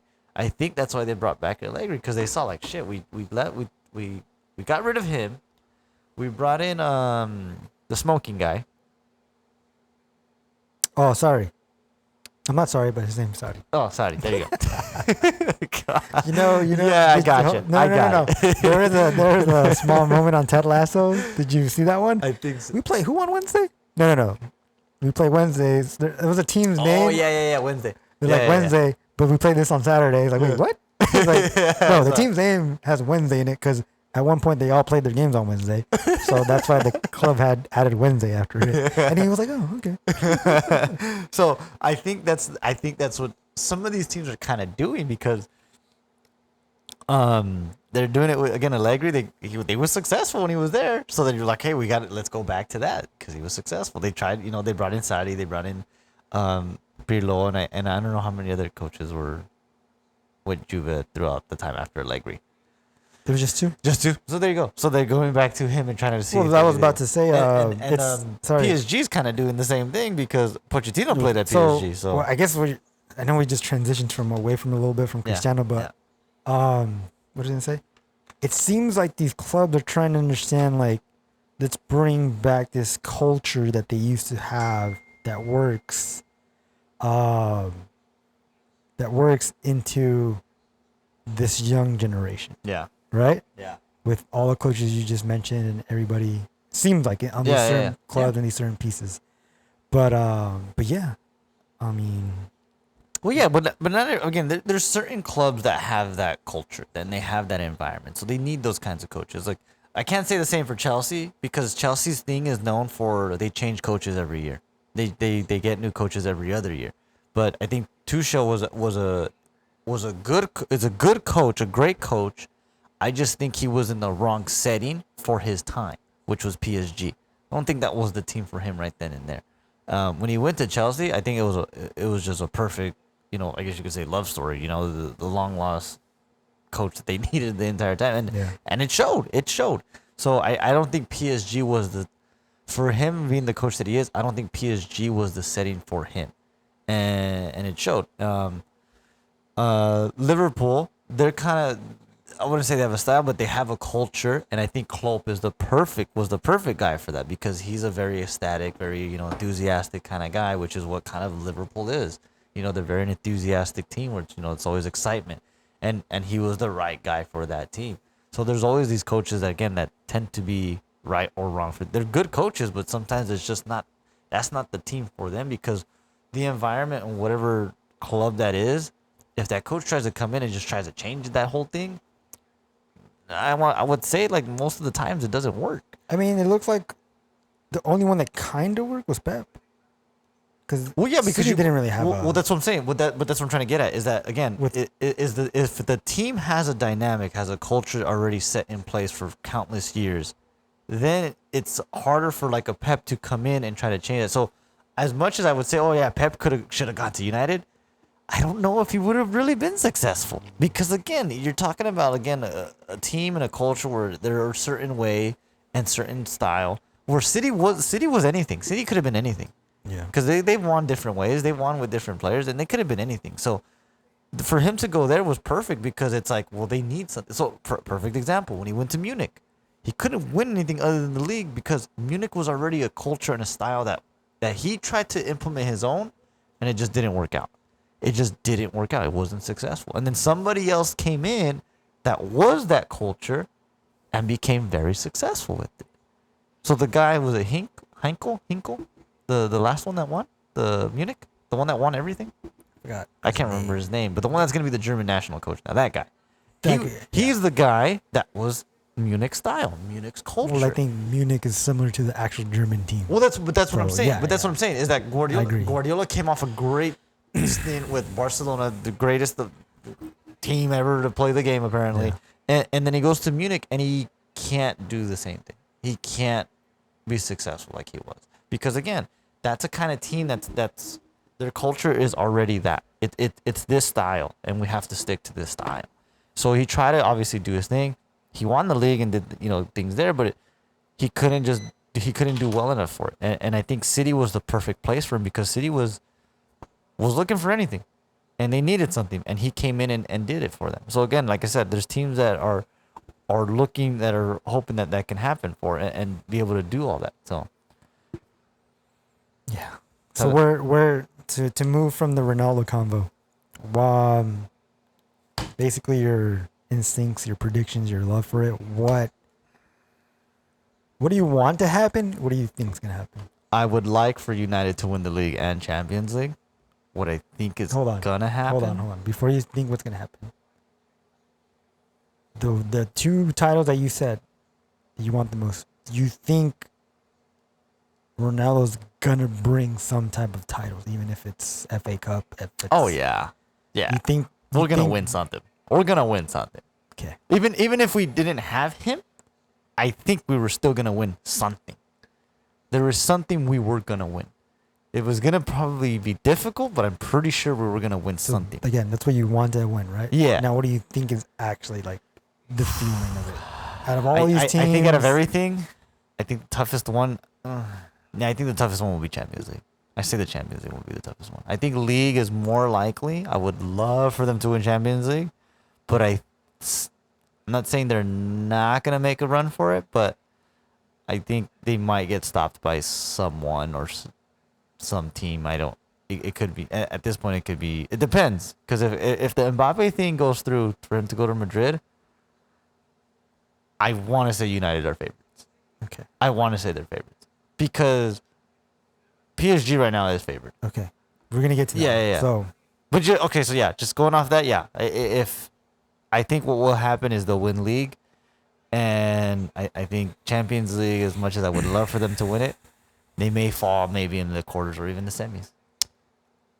and how do you think Cristiano alone, that he's on back at United, alone this season, how do you think he's gonna do? Do you think it's gonna be similar to Juventus, or slightly better, or slightly closer, like right lower than Juventus, or like? I think he's gonna do far better. I think he's gonna be like how Zlatan So was. you I think think- I see him being like how Zlatan was against Galaxy. Wow. Like that's because he So- came in and scored a bunch of goals for Galaxy. I feel like that's what Ronaldo Okay, is towards this So team. you think he's capable at his age to still be at top level? So you think he's capable of having a Ballon d'Or season? Yeah, because with Juve, I didn't think he was capable. But because of what United is and the pieces that they have around And him, the league is the and top the league. league is the top league, there's no doubt in my mind he should be, if he does well, he scores goals. There is no doubt in my mind he should be a contender for Ballon d'Or. So with that being said, he has a better chance, of closer for Ballon d'Or and Champions than Messi. No, I think it's gonna go back to both of them again. Do you think? I was about to say, do you think it's gonna It's get gonna go back into the it's race gonna go again, back- where it's I like think it's gonna be we'll the see race who's again. doing like? I think it's yeah? gonna be them in the race again. But again, because even if they're that low in their league, even though that league is sixth in the world, even though, again, like I said, that league is not close to top Yeah. three. yeah. You Oh, yeah. still think just because it's Messi? I think so because it's Messi one, and obviously whatever happens in Champions League, because PSG, United's gonna fucking roll over that goddamn table now with Ronaldo. They're gonna roll over that table. There should be no doubt in mind that they should not lose. should not lose a game. Unless it's like they take out all their the Yeah, last game. the It's like, last we'll game. just let them That's play. probably how they'll lose. If they'll probably win it in 6 games when they, or is it 5? If you win all 5, the first 5 games you're basically through. I think if you win for the first 5. I thought it was the first 4. Maybe I could be wrong. No, wait. How many games is it? 2, 4, 6. It's 6 games, right? Yeah. So yeah. Oh, sorry. Yeah, you're right. So If you they win the first 4, you're in. you're in. So I think once they get clear of that, I think the last 2 games they'll just whatever. They'll probably won't even play Ronaldo. Maybe they play him. Whatever. I don't know. On Messi's side, it's gonna be a little different because they got City and I think 2 other teams maybe. No, they got City and the Leipzig team, and I think another team. But Club Brugge. yeah. Club So Brugge. they got some. Put it this way, they have. A little difficult, more. I want to say difficult, but they got 2 teams that are decent enough to give a challenge. Whereas I think United's teams are like, with Ronaldo now and the team that they have, it's like they shouldn't be a challenge, So, anyways, like I said, so the reason why I would say they're both in contention again is because Ronaldo's with the team now that he has, and he's gonna get the goals, and he's gonna get that, that setting, and and Messi's the same kind of thing with the super team he has around him, and should be able to get all those goals or assists or whatever. Like I just still see it that they're both gonna, even though the league is whatever for them, I just think that it's gonna go back to that. It's gonna be back to that setting because Haaland didn't make his move that he should have, and he's at Dortmund, and nothing against Dortmund, but I just don't think it's gonna be a team that's gonna really push and challenge.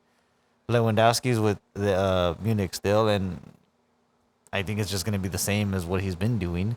And then Mbappe again is on the fence of what he's going to do. If he leaves to Madrid, I think he's going to take himself out of the contention. I think if he stays at PSG, he might be a contender.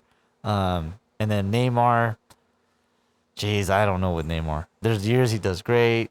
He's about to hit his stride, and then he falls. So it's like, I Because think, every year he's been hurt by Yeah. playoffs. so Every so playoffs he's been hurt. He's been So- injured where he doesn't play the playoffs. we'll see how this year goes because I think this year, I mean, he could be healthier now with Icardi, with Mbappe, if Mbappe stays, with Messi. I don't know what other forwards they have. They have that black guy. there's a- Moises King?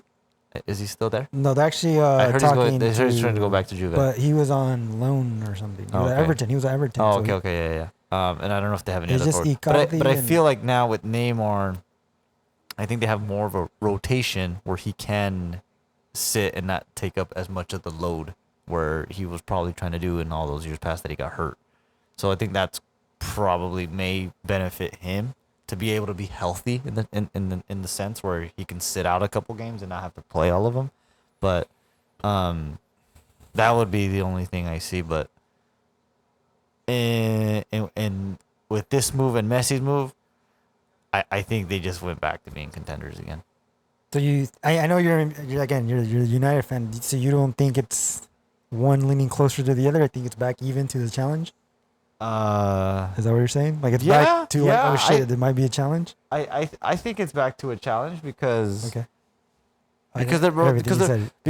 the teams that they're on. I mean, Yeah. if Ronaldo didn't leave Juve, It would've been I was awesome. telling you. I know you that- said they were, but you did say in the last podcast that Juve had a little better, more feel towards something than PSG, like meaning like I think they would do a little bit more better. they would do a little bit more better because they had the same kind of guys, I guess you could say, around Right. them. So- They were But now still what- structured. I feel like they were more structured in terms of being a team than as PSG in terms of getting just all these new players and Right, say go right, and play.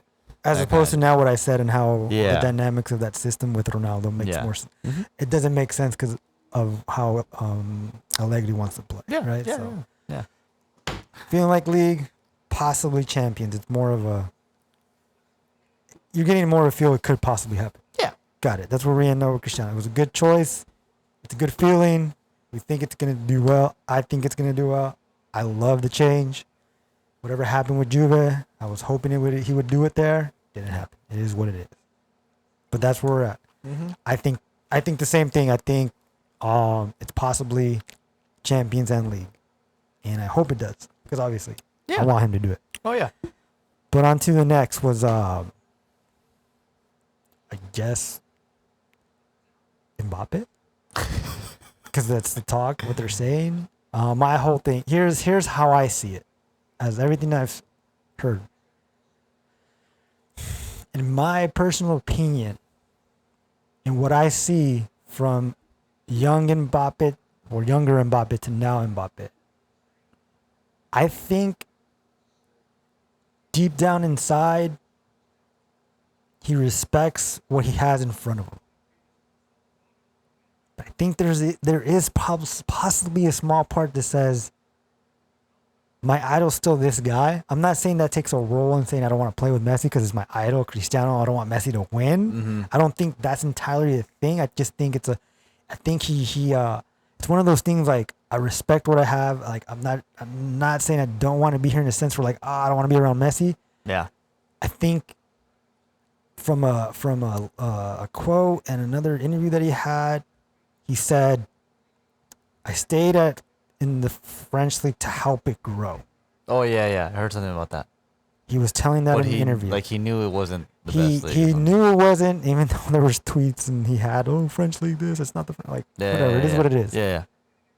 Once he said that, like I said, I dive into these things to see how they are and how they maneuver themselves and try to pay attention to detail. So when he said that and that came out, to me it made so much sense now that he understands like, well, this league doesn't really need me Mhm. because they have Messi and Neymar now. Yeah. So I think that's one little factor of an element to his decision that I think he will go. But what my opinion for this is that if that plays a factor in it, I understand it more because he's probably looking at it as like, well, I did everything I could now. Mhm. We got to the final, we didn't win it. Yeah. I enjoy playing with my buddy Neymar. We shared the spotlight. Yeah. He's 22 now. and his lifelong dream was to be at Madrid. Yeah. And he's probably looking at it as like, I can probably go at 22 and have the next 10 years like my idol and get close to what my idol did, at least. Yeah.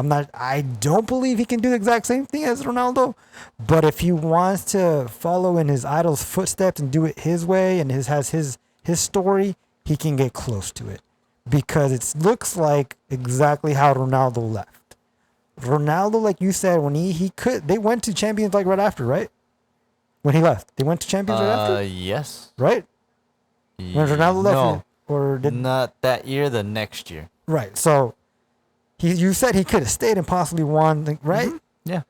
But I think in these players, when they realize certain things and they accomplish things and they see what they've done so far and things coming out now when they say this, it's starting to make more sense from a player's perspective. Yeah.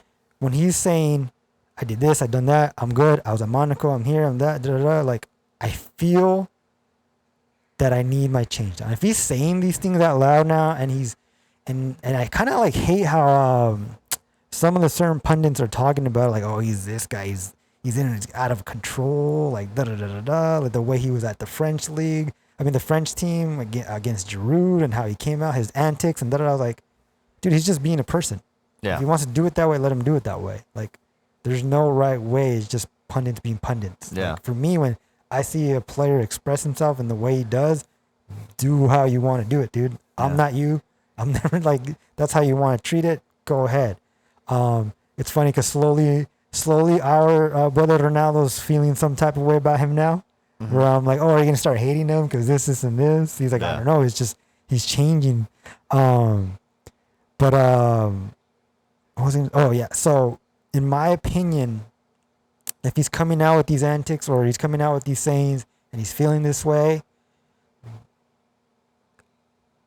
in my view, I feel that he's right. He has a right to leave. Mm-hmm. If he's thinking about the long term of his career of saying, if I want to catch up to Messi and try to get to a certain degree of at least 3 Ballon d'Ors within the 10, maybe 4. Yeah. I'm not saying that PSG won't help him, but everyone, even like I said, attention to detail, everyone was saying when he was coming up and doing so well, it's like, oh, you got to go to Madrid. Yeah. If you want Ballon d'Or, you want this, you want that. You got to go to the number 2 league in the world. Because you're not going to do it at the number 6 league in the world. Yeah. And that was the same thing when Neymar happened before he went to Barca. But he even said it. Neymar was like, I want to win Ballon d'Or in Brazil. Yeah. And everyone was like, what? Yeah. Right? So he made the move. Yeah. So I just think Mbappe in his eyes and his whole demeanor, I think he's more ready to leave to do his final journey. I mean, to do his journey now. Yeah. He did so much with Neymar and PSG and so be it. People are like, oh man, it's ridiculous that you're leaving this team.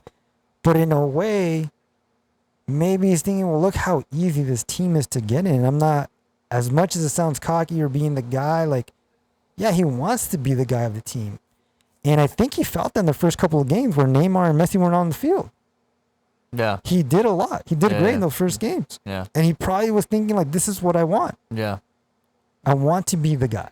Yeah. So to that, in a player's perspective, I think he should go. In the other perspective of the clubs, I think PSG should let him go because, yes, they want him to stay so they can win Champions League, but you're still going to lose him for free the next summer, meaning like it's kind of like a gamble. Like, well, if we get him and we win, cool, thank you. You can leave for sure because you got us, you helped us get this. But if he stays and you don't win, now you're like, well, fuck, we paid so much money, now he's gone. Yeah. In that sense. Now, in the other sense of Real Madrid, it's like we're basically painting a picture that you can be the guy in this league now because Bale's already going to get close out the door. Hazard's not even that guy. Suarez is probably a couple more years, maybe a year. There's no real young player that can match Mbappe in the league right now, in La Liga, that I can think of. Well, that's if what's his name comes back healthy and actually can get really take off, which is Ansu Fati. Possibly. He was good before he got the injury, so let's just see how he gets after the injury. Right. So I think Ansu, that little small part. I think Ansu Fati has more of a development. Yeah. Where he's gonna grow he's still into young. I think he's only 18. or But 19. I just don't know yet. Yeah, I don't Yeah. know yet because they're far. He's 18, 19? I think he's 18, 19, somewhere around there. Right. He's So still got a then, ways. so I think from that perspective, I get it. And from the Madrid's perspective, it's like, yeah, dude, you're trying to build, and yes, he cost a lot. Yeah. But I think they're looking at it, well, if he gets here, other players are going to want to come still. Yeah. Younger players. And that's what I was telling Ronaldo. I was like, I think if he leaves, his generation of young players that are under 25 are going to be like, okay, I got a year or two under this couple of seasons. Now I can go play with Mbappe. Yeah. The young players that are just coming up, Weston McKinney, or whoever those young players are, like, Yeah. well, he's Madrid now. I want to go there. He's doing his thing. Mhm. I want to be a part of that journey. Yeah. I think, like I said, it's looking like the whole Ronaldo thing all over again, but in his pathway. Yeah. It's similar to, like, you're not gonna be the top team right away if you leave this season. You're gonna do your thing. You'll probably have 30 goals, Yeah. and maybe will be the top goal scorer for the first time in that first league. That'd be great. Cool, you Yeah. did that. But Champions League, I don't know, obviously, but I think, again, my personal opinion, he should leave. And if he does, I don't think PSG would be that bad. I don't think they'll be like, oh fuck, now we can't do it. I think they're gonna be like, okay. I'll be thinking like, okay, now the load is on these two guys. Where in some way it's like, I don't think it was a major thing because I don't know how Mbappe. How do I put this? I don't know how Mbappe, a player like his caliber, to be like, I didn't want to be here, so why am I gonna like? I'm not saying he's not gonna play well, but it's like the way his ego is now and the way that he's becoming. It's like, is he gonna give it 100? Is he gonna fake an injury? Is he get like how like he didn't want to be here. Like he wants to leave. He said that. So it's like how do you resonate? It's like, oh sorry guys, I'll play now. Like I know I said I wanted to leave. Yeah. Are they gonna be like, oh all right, well fuck, well you said you wanted to leave. Like again, I don't know how that culture is in these locker rooms and these professional play, like especially in this sport. It's like I don't know because as Neymar looks at it, and Messi's probably just in there like, well, I have no say in nothing. Like, if he wants to leave, he wants to leave. But Neymar's going to be like, well, dude, bro, like, we're buddy. Like, come on. Like, he's going to try to talk. Like, so I don't know. I don't know if I ever, like, again, the whole, like, how, like, Harry Kane thing is like, dude, you said you wanted to leave. Yeah. But Tottenham's not really like a team that's like, nah, we're going to fucking whistle in every game. Well, all right, cool, you stayed. Like, we didn't get anybody else over you anyways. So they're going to be all right, cool. But, like, in the French league, and I seen it, and the way they talk, the pundits, like, they really portray him as a villain right now, which is fucked up. Yeah. The media is doing that, which is fucked up. And that's why it's going to get to him even more the way he's becoming. Mm-hmm. The way the whole, like, Giroud thing happened at Euros. Mm-hmm. That's why he's like, well, if you guys are going to fuck me like that and say all this about me, even my own owners are going to be like, well, he said he wanted to leave. Yeah. We did everything we could, but he's like, it's like, yo, like, now you're just like, okay, well, you're saying all this, like, well, of course I want to leave now. Yeah. It's like, now you're like, well, dude, like, you know what I mean? So, in my opinion, the way it's going, it's best for him to leave.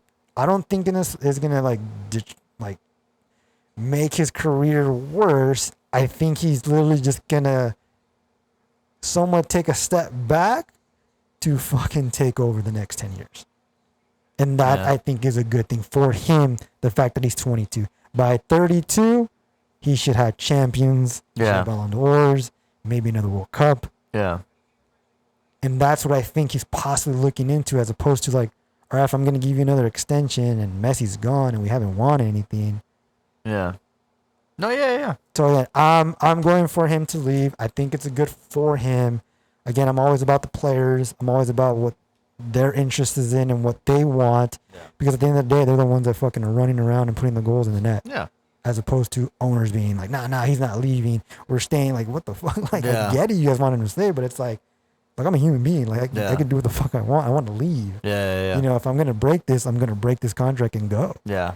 You know, and then that's how I view these players, of being like, let them do what they want. And if they fail, they tried at something, and so be it. But I don't think he's going to fail, in my opinion. No, I don't think he is. It's just, again, it's just kind of what he goes into. And if, I guess you could say in Ronaldo's sense, the team was already structured and you had already older guys that were getting towards that point of leaving and fading out. I think if there were to be a point for him to go, it should have been before Ramos and Varane and a couple guys left, because he would have those veteran players to kind of really like take care of him in the sense, but kind of like leave him with the lasting impression and be like, hey, look, this is how it is here. This is how we do it. This is what it is.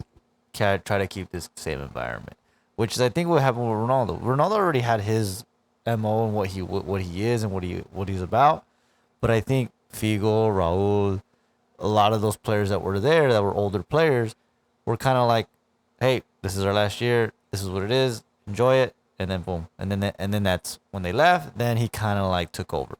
He had that first year there. He didn't do great. I don't even think he won anything. I don't think he won anything. And he just scored goals and that was it. But then as soon as they left and then they started bringing in all the other guys, then he started to take off. Then it started to get better. Then it started to become this. So I think him going there, there's not many of those guys. That Modric is there. Home midfield. Cruz is there. Casemiro is there. But I would say those are more kind of the. I mean, I think Modric and maybe Cruz would be more, I guess you could say, the veteran guys that have been there like the most in terms of like the long term, like they've been there for like the longest time. Like if Casemiro came in the second time they won. Yeah, but I'm saying like Modric was there before that. Yeah. And Cruz was there before that. They want So maybe Casemiro too. So yeah, I would say those are the kind of guys I guess you could say that are the more in the esque of actual being veterans and stuff like that. You know, Hazard, yeah, is a player, but nothing. Bale, no, nothing. Benzema's another guy. So that's a guy. That guy's been there for fucking ages. And that's what I left out. Sorry, he loves Benzema. We saw how he played, and literally you can feel and see the body language in the Euro Cup when him and Benzema were playing, as opposed to when Giroud came. And Giroud even said it too. So yeah, no. So I think that takes a part too of why he wants to go. It would be an okay move. It's just now it's about if he makes the move, he has to believe or understand and say, look, I'm making this move, but I know I'm not going to get anything right now. Well, it's going to take it. I think the same was with Ronaldo. Ronaldo, he already won Champions League. He already won a Ballon d'Or. He won the Premier League. He's already won great titles there. So when he made the move to Madrid, I think Ronaldo's move was more like, okay, I succeeded here. I won everything here. Let me go somewhere else and try and do it. And Madrid's knocking. That's where I've been wanting to go. I think he left United in a good stand to say, I've won things for you guys. I don't want to forget to stop. But keep going. Oh, no, you're good. I've won things for you guys, and now I can go. I've left you with something. With PSG, it's like, if he leaves, it's like, what'd you leave us with, man? Like, you were here to try to win Champions League. We brought in Neymar. We did it, and now you're just gonna leave us, and we're still not gonna win nothing if you leave. Like, if they don't win anything, it's like, so if he stays this year and wins it and then leaves, I think that would be, not saying that's any better, but it's just like, in the terms of the way Ronaldo did it, and then being able to go over there and then be even more successful. I think with Mbappe, it's like if he goes, I think it's going to be a little bit of a longer wait before he wins a Champions League or maybe even a Ballon d'Or or something like that in the way it's looking for Real Madrid, I guess you could say. I didn't want to lose a thought, but what you said, I get. But again, I go into players and people in general. When they decide something like, I want to do it, this is how I wanted it. Yeah. And it was going this way. So to what you said about, you can win it with Messi and Neymar. I don't think he wanted that. Meaning, like, it's a blessing to have those players, but deep down inside, it's like, I think he looks at it as like, this is not what I wanted. Yeah. No. So in the beginning, it was like, it was going kind of the way I wanted. It was me and Neymar. Yeah. So now he's probably like, okay, well, I understand what you said. Like, well, dude, what are you going to give us? It's like, it's not that what I'm going to give you. I gave you a lot. Like you said in that quote, I helped the league. Yeah. And I feel like I've done enough. Mm-hmm. Now it's like I'm respecting him as like what he wants to do. Yeah. And it's like, well, if I'm leaving this amazing team, that's what you guys wanted. That's why you guys went. I'm not saying I'm disrespecting Messi and the ideas of it. Again, I'm sure he respects him. It looked like he does, and I'm sure he does. But as he's getting older and maturing, what he wants to do, what he's capable of doing, I think he's realizing is, well, I want to do things now that I know I can do it, even if you're giving this easy on a silver platter. Meaning, like, if we win, he's gonna feel like, well, I didn't really do it in a way where I think I was a huge part of it, or the majority part of it, which is, I guess, some type of ego or whatever you guys want to call it. But in a sense, where like you kind of gave it to me so easy. Yeah. And I think in his eyes, it's like, as much as I had all these players in France, like, we were developed into that. Yeah. The World Cup, like, was really these players coming together to be able to do that. Yeah. Especially when he was 18. Yeah. So he was able to see something grow into and be a part of that he wanted to. Yeah. That he had no control, because he knows he's on a good team that way. Yeah. As in the club side, it's like, well, you guys are picking this out saying that me and Neymar are probably not good enough to do it. Yeah. And maybe he's thinking that way and say, well, you had to bring Messi in. Yeah. And maybe he may not say it, but maybe he's taking it in a way where, like, no, you're all right. You guys got Messi. You guys can do it without me. Yeah. Because that's what you want. Yeah. And if you guys are saying that, oh, we did everything to give him and this and give him that, did you? Yeah. Because it sounds like the club is saying, like, well, we think you wanted to play with Messi. No, like, anybody would want to play with Messi is what they're saying. Yeah. And like I said, maybe there was a small part, like earlier, they were saying, like, it could have been Cristiano before Messi, right? Yeah. And maybe he was like, maybe I can play with my idol, which that's what he probably, in the sense, wanted, right? Yeah. And again, no, I don't think he's disrespecting Messi. I just think it's like, no, you're really just telling me, you're kind of telling me, like, you don't need both of us. Yeah. You're telling me that Messi and Neymar and me is like the easiest way to go. And it's like, all right, well, you guys wanted the easy way out with this guy, which again, we respect. He's a great player, but you don't need me. Yeah. Because I want to go play with this team. I want to play with one of my closest buddies.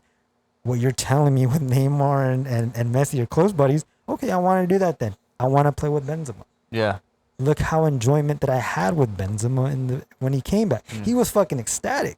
Yeah. I've never seen him tweet so much about Benzema that he did with Giroud. Yeah. So that's what I'm saying when I look at these players and I go into detail. It's like, wait, like, we got to look at these people as human beings as well. Yeah. Like, this is what he wants. Yeah. So when people saying it's like, what are you doing? Like, this is what we're getting. Like, I didn't ask for this. Yeah, no, I get it. I did not now. ask for this. Yeah, I didn't. Honestly, I didn't think of it like that. That's why I'm glad. Like, yeah. So that's why that makes a lot of sense. That's why when I look at these players, again, I know you're busy as fuck, and you're always like, dude, what are you doing? Why are you always texting us? Like, it's sometimes where I'm able to read along the lines or in between of these players, and I dissect people, and it's like, wait, hold on. As I'm gonna get in a general aspect right now, it's like, you have to understand why a certain person got to this point. Yeah. If it's someone, for example, this is just an example, like, if someone cheated and said, well, you wanted to get married, or we got married at this young age, it's like, wait, hold on. There's a reason why I got to this point. Yeah.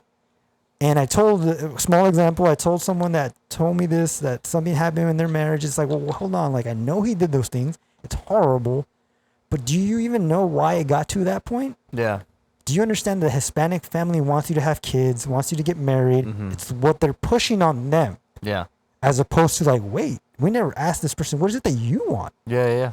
What is it that you really want in your life that you want to do? Yeah. So it was a pressure of like, whoa, this is coming at me. Yeah, on paper, on the outside looking in, looks great, and like, it's what they want. Yeah.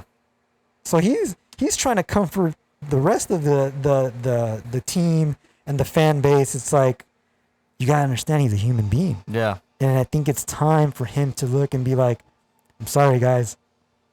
I want out because I want to do something now. And yeah, I think you guys bringing in Messi, I haven't said it, but I feel it's like, you don't need me. Yeah. You really don't. Yeah.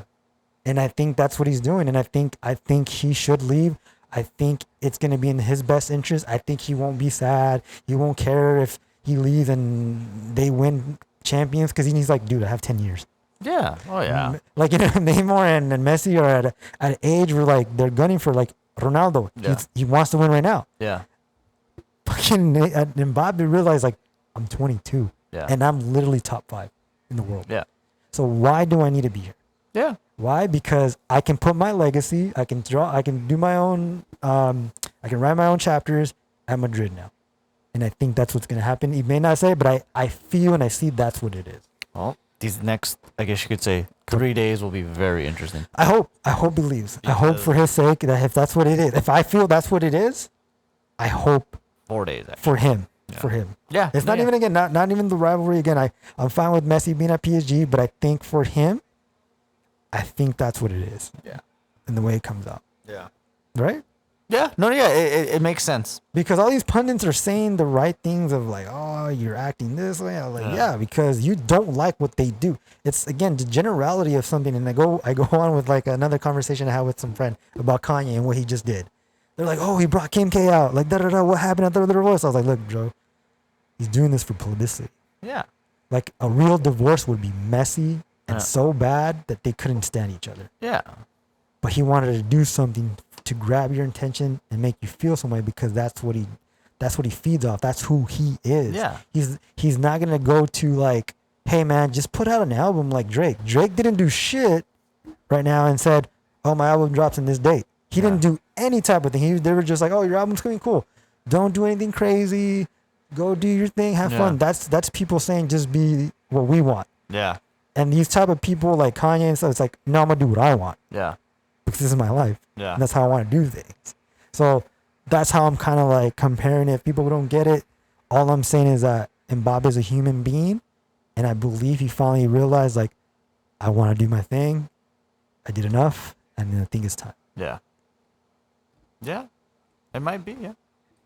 I hope he does it. I hope for his sake and what he wants to do. Well, I think it was bound to eventually happen. It's just a matter of time of when and not want to say why, but just like when. Like it was either going to be the years before when it was already rumored, or it was going to be this year, or it may have been next year. You know, 'cause he has been like they said, he's been denying the contract extensions, and I'm pretty sure, yeah, he's on the way out, and it's just, and I think bringing the Messi thing, I think they thought bringing Messi, like you said, was like, oh, we're gonna help us win and this and that, but I think, like you said, like, well, that's not how I wanted to win. Like I didn't. It's kind of telling me that we're not good enough together. Yeah. You're telling us right now that, yeah, we can't do it together. Yeah.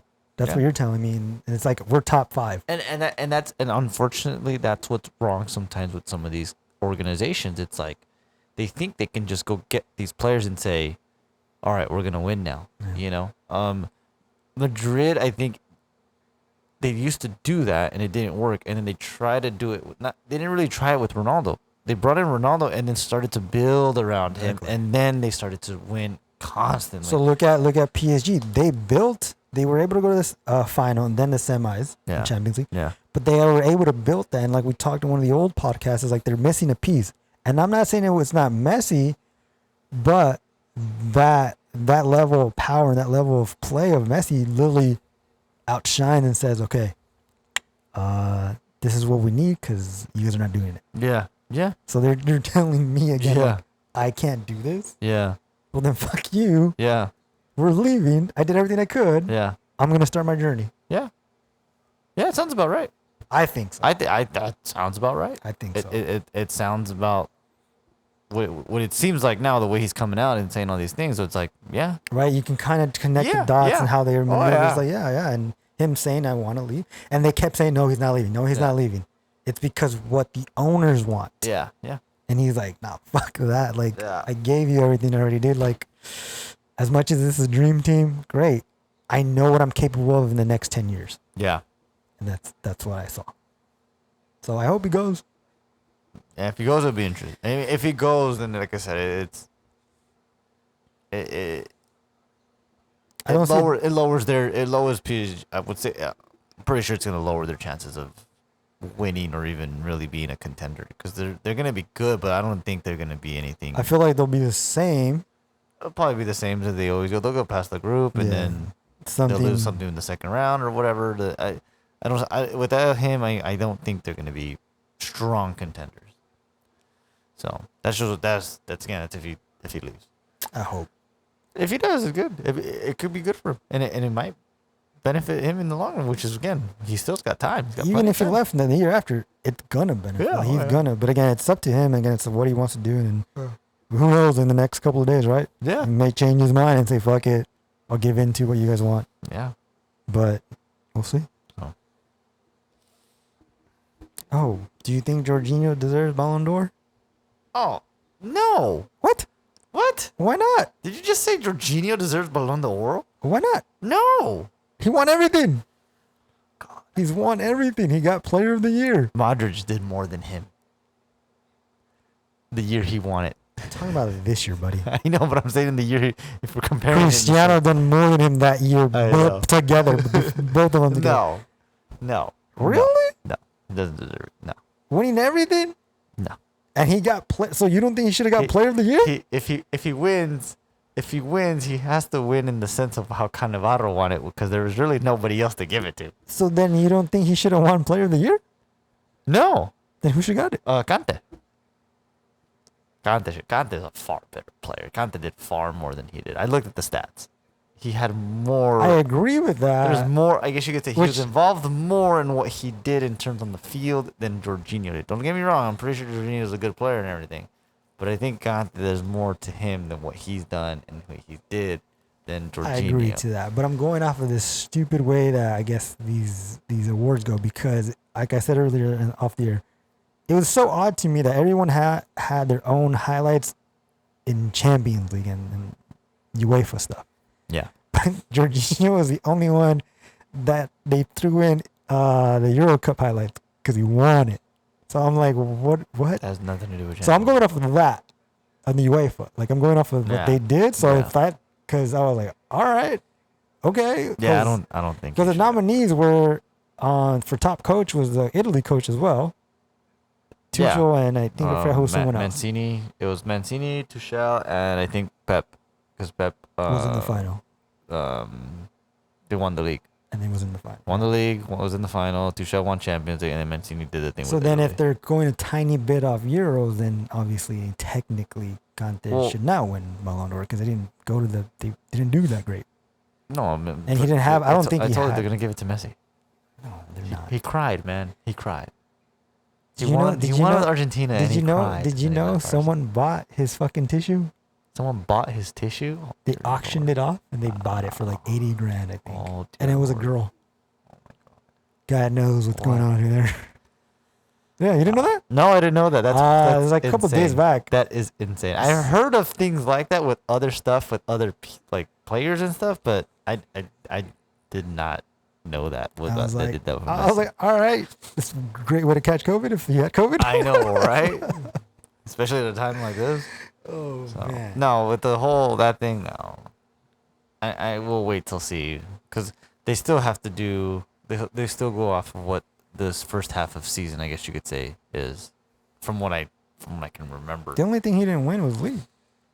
Yeah, that was it. But he didn't do anything else other than that. What do you mean? Messi won Just Copa America. He was top goal scorer. He cried and cried? You have to cry? very passionate, and I'm pretty sure he's gonna score goals at PSG, and that's it. I as much as I probably don't agree with even him even getting it, or even whoever getting it. I feel like they're gonna give it to him, man. No, I don't. I feel like they're gonna give I it to don't. him. It, I'll be really surprised if you do. I'd be If like they- stunned in a like, way where like this is I'm- bullshit. I'm not gonna be surprised because of how I've seen it be given away, I guess you could say. But if they give it to anybody, and if there's anybody that should freaking get it already, is Lewandowski. That would be my guy. That's okay. If they But give why? if they give it to him, and be like, okay, But why? because they're like, sorry, sorry for that year we didn't give it to you. Don't hate us. like seriously, like. It was a mulligan. Like I feel like that's what will happen. Like, sorry, we didn't give it to you that 1 year, so here. Get better. Like, yeah, seriously. Get Like, better. I feel like that's what would happen if Lewandowski gets it. I don't think he got it for the season that he had. I think he's gonna get it because they felt bad. Like, sorry for not giving it to you that 1 year. So I feel like that's what would I mean, happen. because Ronaldo told me it was a good point. I think when what was his name, Ribery, Uh huh. he got Player of the Year for UEFA, Oh yeah. but Ronaldo got Ballon d'Or. But that was at a time where Ronaldo was scoring like 40 plus goals. Yeah. So that's what I'm saying. Like, So then if you're going like that, Lewandowski broke the record in the which league. was 40 and all that. plus Yeah. goals. So I feel like they would give it. They should. I would. For me, it should go to him, but I feel because what Messi did with Argentina, I feel like they're gonna merit that more than the record. I don't think it's enough. I feel like that's what's gonna happen because I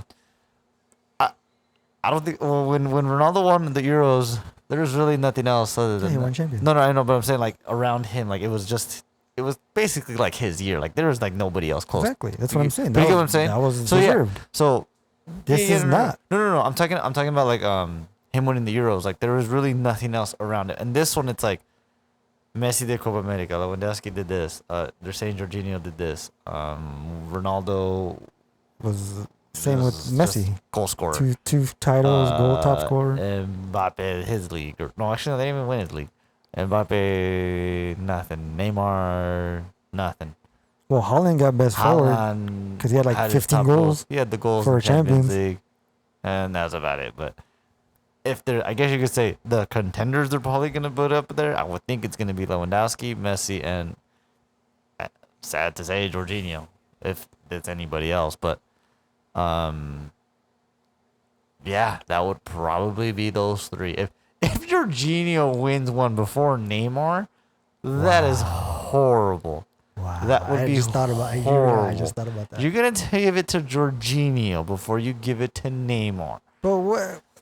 Of course, look at everything Jorginho's won in a year. Then Neymar's left. Yeah, but it's like I'm not saying Neymar didn't do good or anything. He's been successful and won. I mean, scored goals and whatnot. But it's like he hasn't won the way titles I see like the this. way I see Ballon d'Or is I always go off of it of how the player plays and what they've obviously been able to do. But you gotta understand it's like that no more. I know. But I'm just saying in the sense of like that really sucks if Jorginho gets it because he scored 2 PKs and then the other guy's basically like, really? Like I did all this with my team this year. This guy just hit 2 PKs. He got the 2 titles from it. God. That's what I'm saying. I don't think he's gonna get it. If he gets it, I'm gonna be if they're going the same route again. For me right now, it's either Lewandowski or Jorginho. Because of the things that how it's been. No, I see where you're getting it from, but for me, I see it again because of I've always seen the political aspect of this and the. Well, that's what I'm going to it. Jorginho is not a political aspect in terms because you're telling me of exposure, entertainment. Again, you're really telling me that Modric had a better whole season than Jorginho. No. But remember, that's what I was telling you is that the reason why they didn't give it to Ronaldo is because of the whole political aspect of what was going on. So over here again, if they're gonna go the political way, they're gonna go Messi. No, I think they're gonna go Jorginho because it was the first time we've seen this guy. And they're gonna go. No, they're gonna go Messi because again, he couldn't win with Argentina. It's not that I don't want to. And he finally won, and they're gonna be like, "That's a disgrace if you didn't give it to him because now you're disgracing Maradona, this and that." Like they're gonna throw all those things in there. Maradona's gonna come out. That's what I'm saying. Like that, but that's what I'm saying. That's where I see that going. Like if he gets it, I see it going because of that, not because of what he did. I just think he's going because of that. If it goes Jorginho, it's like all right. But in a perfect world for me, it's got to be Lewandowski, just because of like, hey, we fucked up. Sorry we didn't put anybody for that year. We at the bottom it says the 2020 season. It says 2021 here, but underneath it's the 20. Sorry, there was a pandemic. There's a hidden meaning below it, so if you turn it over, it's not even fucking real. The real one's actually, buddy. So that's my take on that. I don't see anything more than other than that. That's about it for that one. Okay, I guess, but I don't know. Yeah, because I don't even want to get into those awards. The Champions League awards, they always give it to the teams that win it. Yeah, all of them. Everybody except for a defender was Chelsea winners. The coach. Yeah. There was a forward that didn't win it. It was Holland. Holland. And the defender was Ruben Diaz. Oh, okay. Yeah, that's just usually always. So the it was bullshit. the It's always goalie. it's always the Goalie. top I'm goal glad. scorer. I'm glad goalie. It was Mendy. Oh yeah, he That was did. a Oh story. yeah, he should have The gotten it. midfield, Kante, and Conte. then the player of the Was- was Jorginho. It's usually those. Yeah. So. And then the coach was, I mean, that was Oh yeah. he came in. Yeah, you gotta give it to him on that one. That's for sure. But I think when they get to the other ones, And then the other side, the women's was all Barca players because they won everything. It yeah, was all the Barca girls, I think. yeah, I saw that. It was all Like, Barca I was players. like, All right, cool. I mean, But then there's still the FIFA awards that should be coming up, or Which that's is- probably at the which end of the year. I still think it's gonna be Jorginho Player of the Year because he won. Well, that one is more of everything. Right. So yeah, it's so both. they could give it to him on that one. They could give him that one at least. Because But yeah, Lewandowski didn't do shit for Poland. oh yeah, Messi won Copa America for the first time and finally did something. So I don't know. My I think Champions they League. can give it to him. I don't know, man. Champions League. I don't know, man. I don't know. I think that I'm telling you, man. I feel like it's a political aspect Nah, when it becomes that. I'll be really surprised. I But if I- it happens, the year next, then Yeah. Cristiano gets it. If he wins everything, if he Oh, wins yeah. the league, Oh, yeah. they're champions. Oh yeah. If with United, if he goes and wins the league and wins Champions League, he should be a shoo-in for the Ballon d'Or. Yes, that should win. He should be. I mean, he could score 10 goals and he should be a shoo-in just by being able to win with that team. Yeah. As far that's how I see it. The only way I could see him not winning it is if they both, like, let's just say PSG wins league, United wins league, but neither one of them win Champions League, but then they go off goals. Then and then somehow Messi scored 2 more goals. That's the only way I see Messi Stop. missing it. Oh, is it? I thought Yeah. I stopped. My bad. Oh, what the hell's wrong with I you, don't know. It man? looked like it stopped. I got the Sorry. timer. I know what I'm doing. Jesus Christ. I thought God. it stopped. I don't know why I looked and it felt like a. No, still going. Yeah, that's the only way I don't see Ronaldo winning if that were to happen. But All right. Whatever. So. I think Jorginho's gonna win. we'll see. That's not until what, January? Couple months. Yeah, usually till January. So we'll see what happens. If Messi doesn't score 30 goals in the next 3 months, then maybe. Maybe. Also, you're just telling me like, hey, Ronaldo just scored Chinelo like Rooney and you'll win it. Yeah. Yeah. And against City, do it against City. Yeah, there you go. Yeah, he won. There you go. Oh fuck. Yeah. But shit. All right. I mean, what else? I think that's about it. Yeah. Unless All-Star game happened. Nobody cares. Exactly. Nobody cares. Nobody cares. Nobody cares. But USA does. You know what's funny? They promoted it so hard with Chicharito and Vela, and they didn't even play. Oh, they didn't, huh? That's right. Why? Chicharito got injured, and Vela, yeah, they both got injured. Oh, yeah, they did. I remember they were all over on They're like, oh, that's gonna happen. picture, They're probably the it's all layout. them. And I was like, you're telling me none of these fools are gonna play? I was like, why the fuck am I gonna watch this? Yeah, that's right. They didn't even play. I was like, and then like it just felt, it's not like I was literally watching. I Dude, they try were to watch it. trying so hard to make it like the NFL and the NBA with the Well, whole here skills I was thing. trying to watch it. I was all right. I'm trying to give in. Let's see what MLS is doing. And I'm looking at the Mexican side, the La Liga MX, and I'm like, I don't know if they're all in. They're just looking at this like, okay, well, we're here.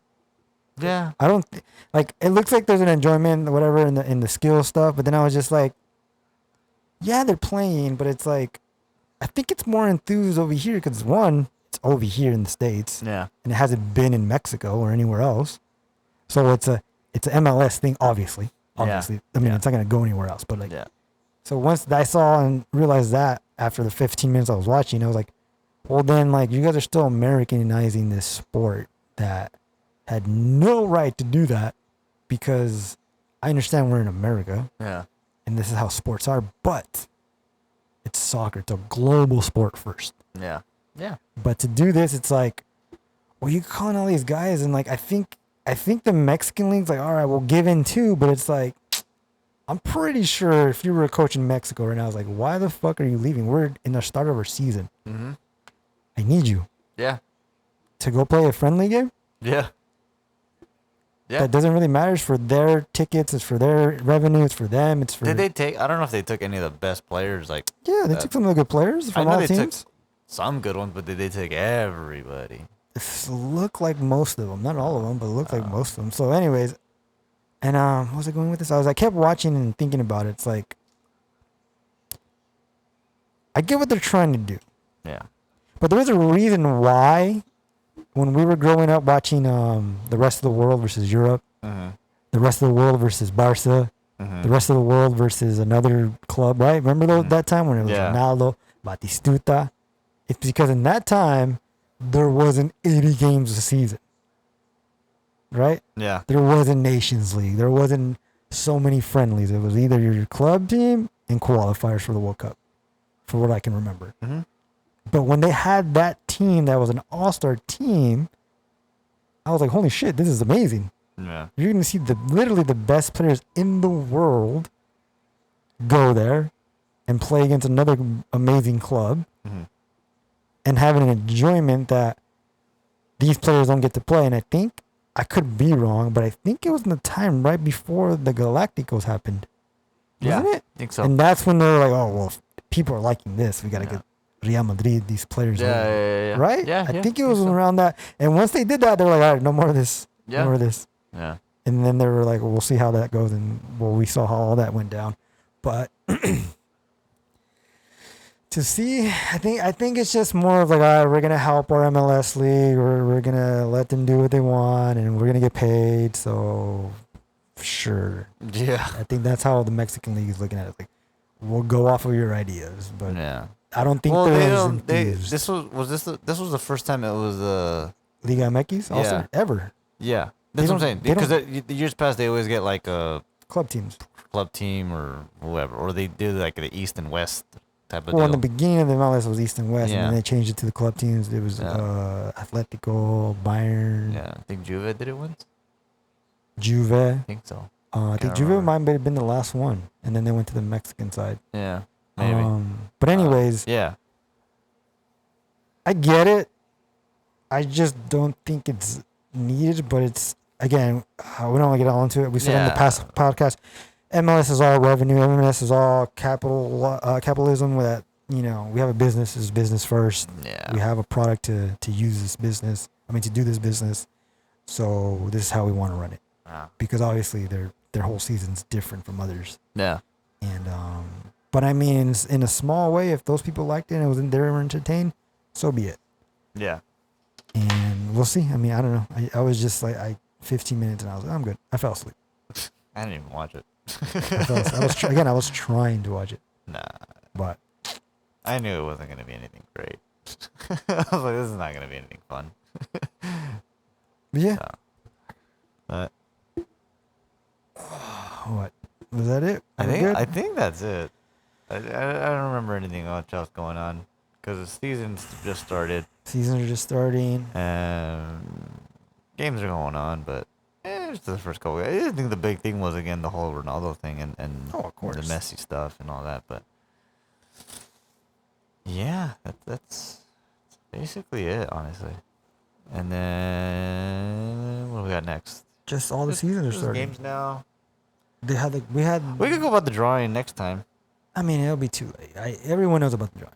Yeah. I'm good on the drawing. It's gonna, Hey, the drawing is the drawing. We'll talk about when it starts. Yeah, we'll do it. I mean, everyone knows where the drawing's at. We don't have major issues. It is what it is. Well, there's one group of death, which is what, Liverpool, Atletico.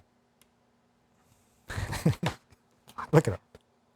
I know what you're talking about. It's just a group of death, and there's like a semi-group of death. And then there's one group that's like Semi-group. new teams, Yeah. something like that, or just Just real fast. It's Milan, Atletico, Porto, and Liverpool. Yeah. And then there's like semi-group team, which is Ajax, Beskat, Turkey. the They're from Turkish Turkey, team, Dortmund, and Sporting. Oh my God, what a group! Yeah, and then United's group, and then then you got Lille, Salzburg, Sevilla, Wolfsburg. So there's like two groups that are like really. All I can say is I think this is going to be one of the most exciting seasons coming up. Yeah. For domestic leagues, or mainly for Premier League. For the champions, and all the teams that we know who's playing each other and where they're at now. Yeah. So I think it's going to be a pretty interesting season. Even if Mbappe leaves or stays, it's gonna be interesting. I think if he leaves, it's going to be making it more interesting for Real Madrid. Oh yeah, definitely for sure. in the Champions just to Let's see how the they do. first game is September 14th. I That's think they not don't. far away. Yeah, I think they'll say it in a few days. The actual schedule. What's out? The actual schedule of who plays who and what days. Yeah. Also, So who plays that September first? 14th, well, you got Salzburg, Sevilla. You got Young Boys, Man United, Barcelona and Munich, Chelsea, Zenit, Dinamo Kiev, Benfica. So The first game, Barca, Munich. Yeah. hold on. So we got young boys now. Gotta get guy. used to it, man. We got young boys. Jesus We Christ. got young boys. Is that what we're doing? Shut up. You wanna watch it at your house? You wanna No. watch it here? No. I got the kit. I already ordered it. I'm all in, man. I just hope by bringing him in, they go back to Nike. Doubt They'll it. finally buying jerseys again. Doubt it. I'm not buying until they go back to Nike. They'll go back to Nike. I think their contract was like 10 years or something. I think it's almost up. Maybe next year. I'm hoping. I'm hoping this is like their last year. And like, oh, we gotta go back to Nike next year for We'll see. Ronaldo. All right, just one more time. Just one another year for him. Yeah, so that's the games for the first round. I guess Tuesday and Wednesdays. Vesca, Dortmund, Sheriff, Shakhtar, Atletico, Porto, PSG, Group, the Bruges, Inter, Real Madrid, Liverpool, AC Milan, Man City, Leipzig, Sporting, Ajax, and then the second rounds are after that, or the second games of the groups are after that. So September 14th is when Champions League starts, which is in 3 weeks. So, yeah. I think we're good. I think that kind of covers everything we kind of caught up on, and Yeah, we're gonna try still, like we said before. We're gonna try to get guests. We're working on a few. yeah, I'm working on a few. Hopefully sooner than later. Everyone's busy. He's a coach. People are in season. yeah. Players are in season. So we're gonna try to get guests as much as we can. It came from a game. Yeah. Again, he can put an iPad there and they'll fucking listen to the iPad more than him. You just put an iPad there. I literally put an iPad there. They're like, "Oh, coach, what are you saying?" You know what's funny is that I was there and I'm like, did I really need to be here? I kind of told myself I was always there. I was like, kind of want to. I wish I might. Dude. At least these days or the Fridays, whatever that I had this set up for them, is just literally just for them to go have fun and play. So Yeah. I'm probably gonna get a parent to say, just throw whoever in and just have them play. Just every 5 minutes, rotate players or some shit. I don't know. So, but yeah. But yeah, all right. All right, man. We don't say this often. Well, I don't. But you guys gotta follow us, subscribe, do all that. We appreciate anyone that's been watching. We've been getting pretty some good views and some. This is our I think 6th, 7th actual video on YouTube. So we appreciate everyone that's watching. We got quite a few Everyone that's videos. on Instagram and following us, appreciate it. We're gonna try to do more and interact with you guys. Possibly a giveaway soon. Ooh, giveaway. We'll figure out a giveaway. Can I be part of the giveaway? Yes, you're giving out free sessions. Oh, That's part of the giveaway. I meant like That's be part of this. I meant like, can I win the giveaway? Maybe. I give myself a free session. Hey, run some laps. Tuck in your shirt. Have a surprise. Faster! Oh. But yeah. Again, appreciate it. Thank you guys. Yeah. We're gonna keep going. We're gonna try to get content as quick as possible. Again, we're all busy. And I appreciate you guys sticking with us though. Yeah, what is this? 26th?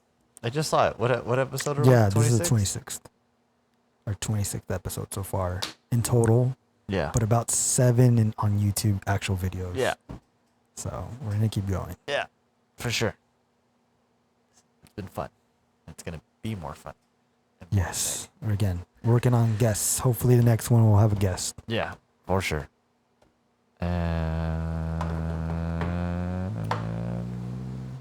Yeah, I think that's it. I'm good. Yeah. Good. All right, guys. Until next Appreciate time. you guys. We'll see you guys next time. Thanks. Bye. Son of a beasting.